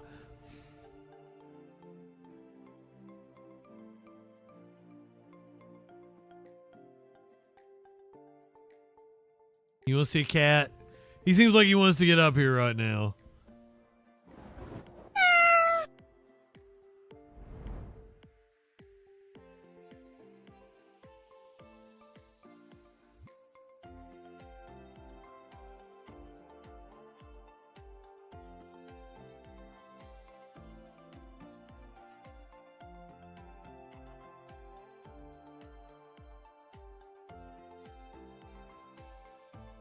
He smells like dryer sheets, so I assume he's been in my suitcase. Like, why do you smell like that? Dougie, welcome in. Install an ignition interlock device on the plane. Probably not a bad idea. I feel like alcoholism is kind of rampant among pilots, but apparently so is autism.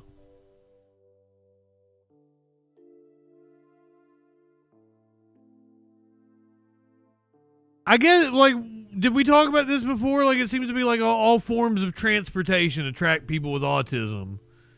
People are into planes or into trains. Maybe this dude was into waterfalls. A Long Beach man spent 2 days trapped behind a waterfall in Northern California.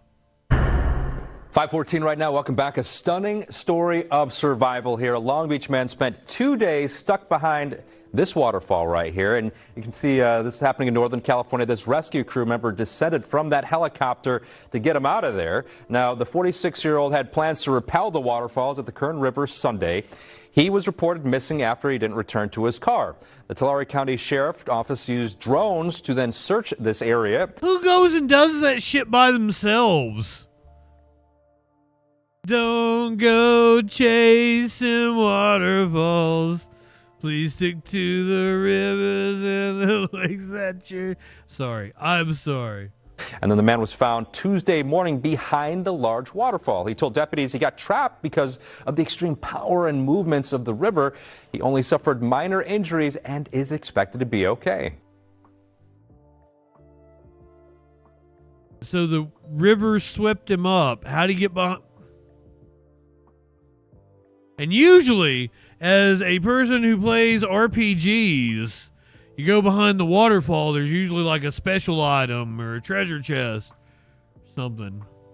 Always go behind the waterfall. Check it out.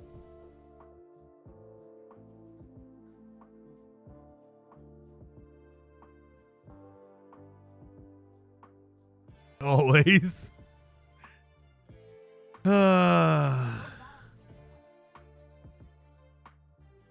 I'm trying to think of a good transition. I just don't have one. He Not Like Us? Well, the battle between hip-hop superstars Drake and Kendrick Lamar is far from over, though the two have seemed to stop exchanging those viral diss tracks, at least for now. Instead, Drake is looking for more ammunition for his defamation lawsuit against his own record label over Lamar's hit song, Not Like Us. And as ABC's Ike Ajanci reports, the head of the company now weighing in. They not like us. They not like us. The legal fireworks are intensifying between I hope that wasn't enough to get me copyright. Oh, wait a minute. You can use it. Music Group over the diss track Not If anyone is not aware, you actually, like, there's no copyright to Not Like Us. Because, like, Kendrick wanted people to be able to make, like, their own videos to it and shit. So you can actually use that song copyright free. I won't get popped for that. Us. And this morning, UMG CEO Lucian Grange breaking his silence on Drake's latest discovery bid after Drake accused UMG, his own label, of orchestrating a scheme to devalue his brand through the release and alleged aggressive promotion of Kendrick's hit song. Now here's the thing, is like, it's not above record labels to do that, because I absolutely believe they railroaded Michael Jackson. They tried to devalue his brand. Like us, they not like us. In a court filing, Grange calling the allegations ridiculous, adding it makes no sense whatsoever. The CEO further says the company has invested hundreds of millions of dollars backing Drake's career. Last year, Drake filed a suit against Drake's a fucking cash cow for them. And this week, he's asking a federal judge to force UMG and Grange to turn over the label's unredacted contract with Lamar. At the heart of Drake's argument is that UMG made it so that Kendrick Lamar was benefiting to the detriment of Drake. Drake is trying to see how best Kendrick Lamar profited from this scheme that Drake is accusing UMG to have endeavored. Although Lamar isn't a defendant in the case, Drake's legal strategy centers around the distribution and promotion of his song, especially those scathing lyrics. Say Drake, I hear you like I'm young. You better not ever go to Cell Block 1. Drake is accusing UMG of knowingly spreading a false and trying to strike a chord, and it's probably A minor. Narrative about him. Grange calling the claims absurd. Not Like Us continues to top the charts and rack up Grammys, especially following the electrifying Super Bowl halftime show watched by over 100 million fans worldwide. Let me hear you say, the heart of a discovery practice between Drake and UMG. And once that's done, both sides, armed with the facts of their case, will try to come to some sort of settlement agreement. And if that fails, this case will quickly move towards a trial. The file now heads back to the judge with UMG's chief executive doubling down, calling it a groundless attempt to harass and intimidate. Where will this leave Drake's quest for answers? Well, we're gonna have to wait and see. Morgan? All right, Ika Jachi reporting. Thank you for that. Okay, so for more, we are going to watch two different police chases. Apparently one is really exciting. Two different police chases. We're going to listen to some music that's going to be on Twitch. So Twitch people, stick with me.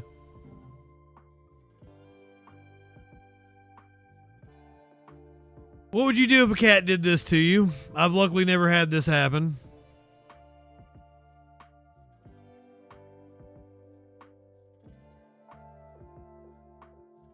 But I could totally see one of my cats doing it. And I would say this happens far more often than people would care to imagine. Well, the cat feels like it's giving its owner a present. It's being very generous. So you can't get mad at the cat. It's being super sweet in this situation.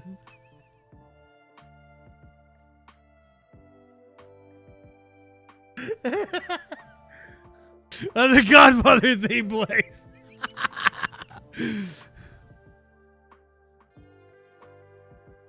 Smokey, you want to come here and look? Ooh, do you think it's AI? There is that weird cut there. And it is kind of odd that somebody would have a camera. I mean, there's baby cameras and shit. You might be right, Holiday. I lost my, like, I'm in all these animal groups. A lot of the animal videos that you guys would see were like people's animal videos from the animal groups I'm in. I got banned on Facebook. It's very odd that it's being filmed. But my guess would be, like, if it was like a child camera, like they've got like a toddler or some shit, sleeps in the bed with them. That's why you'd have a camera there. And it comes on with movement.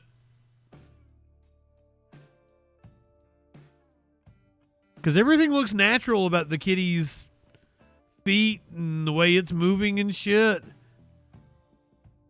This is the first, or this is not the first time that the cat has left something for them. The cat catches a lot of rats. If you're watching on YouTube, Rumble, Kick, D-Live, the podcast, go ahead, light one up, tip one back. It's all right to have a little fun before you get the sack. Twitch people, stick with me. We'll see you tomorrow night on the Troll Patrol, live. Oh, wait a minute. Possibly tomorrow afternoon, the whole Zelensky Trump thing is going on. We might take that live when that's going on. So watch for it. I might be on tomorrow afternoon.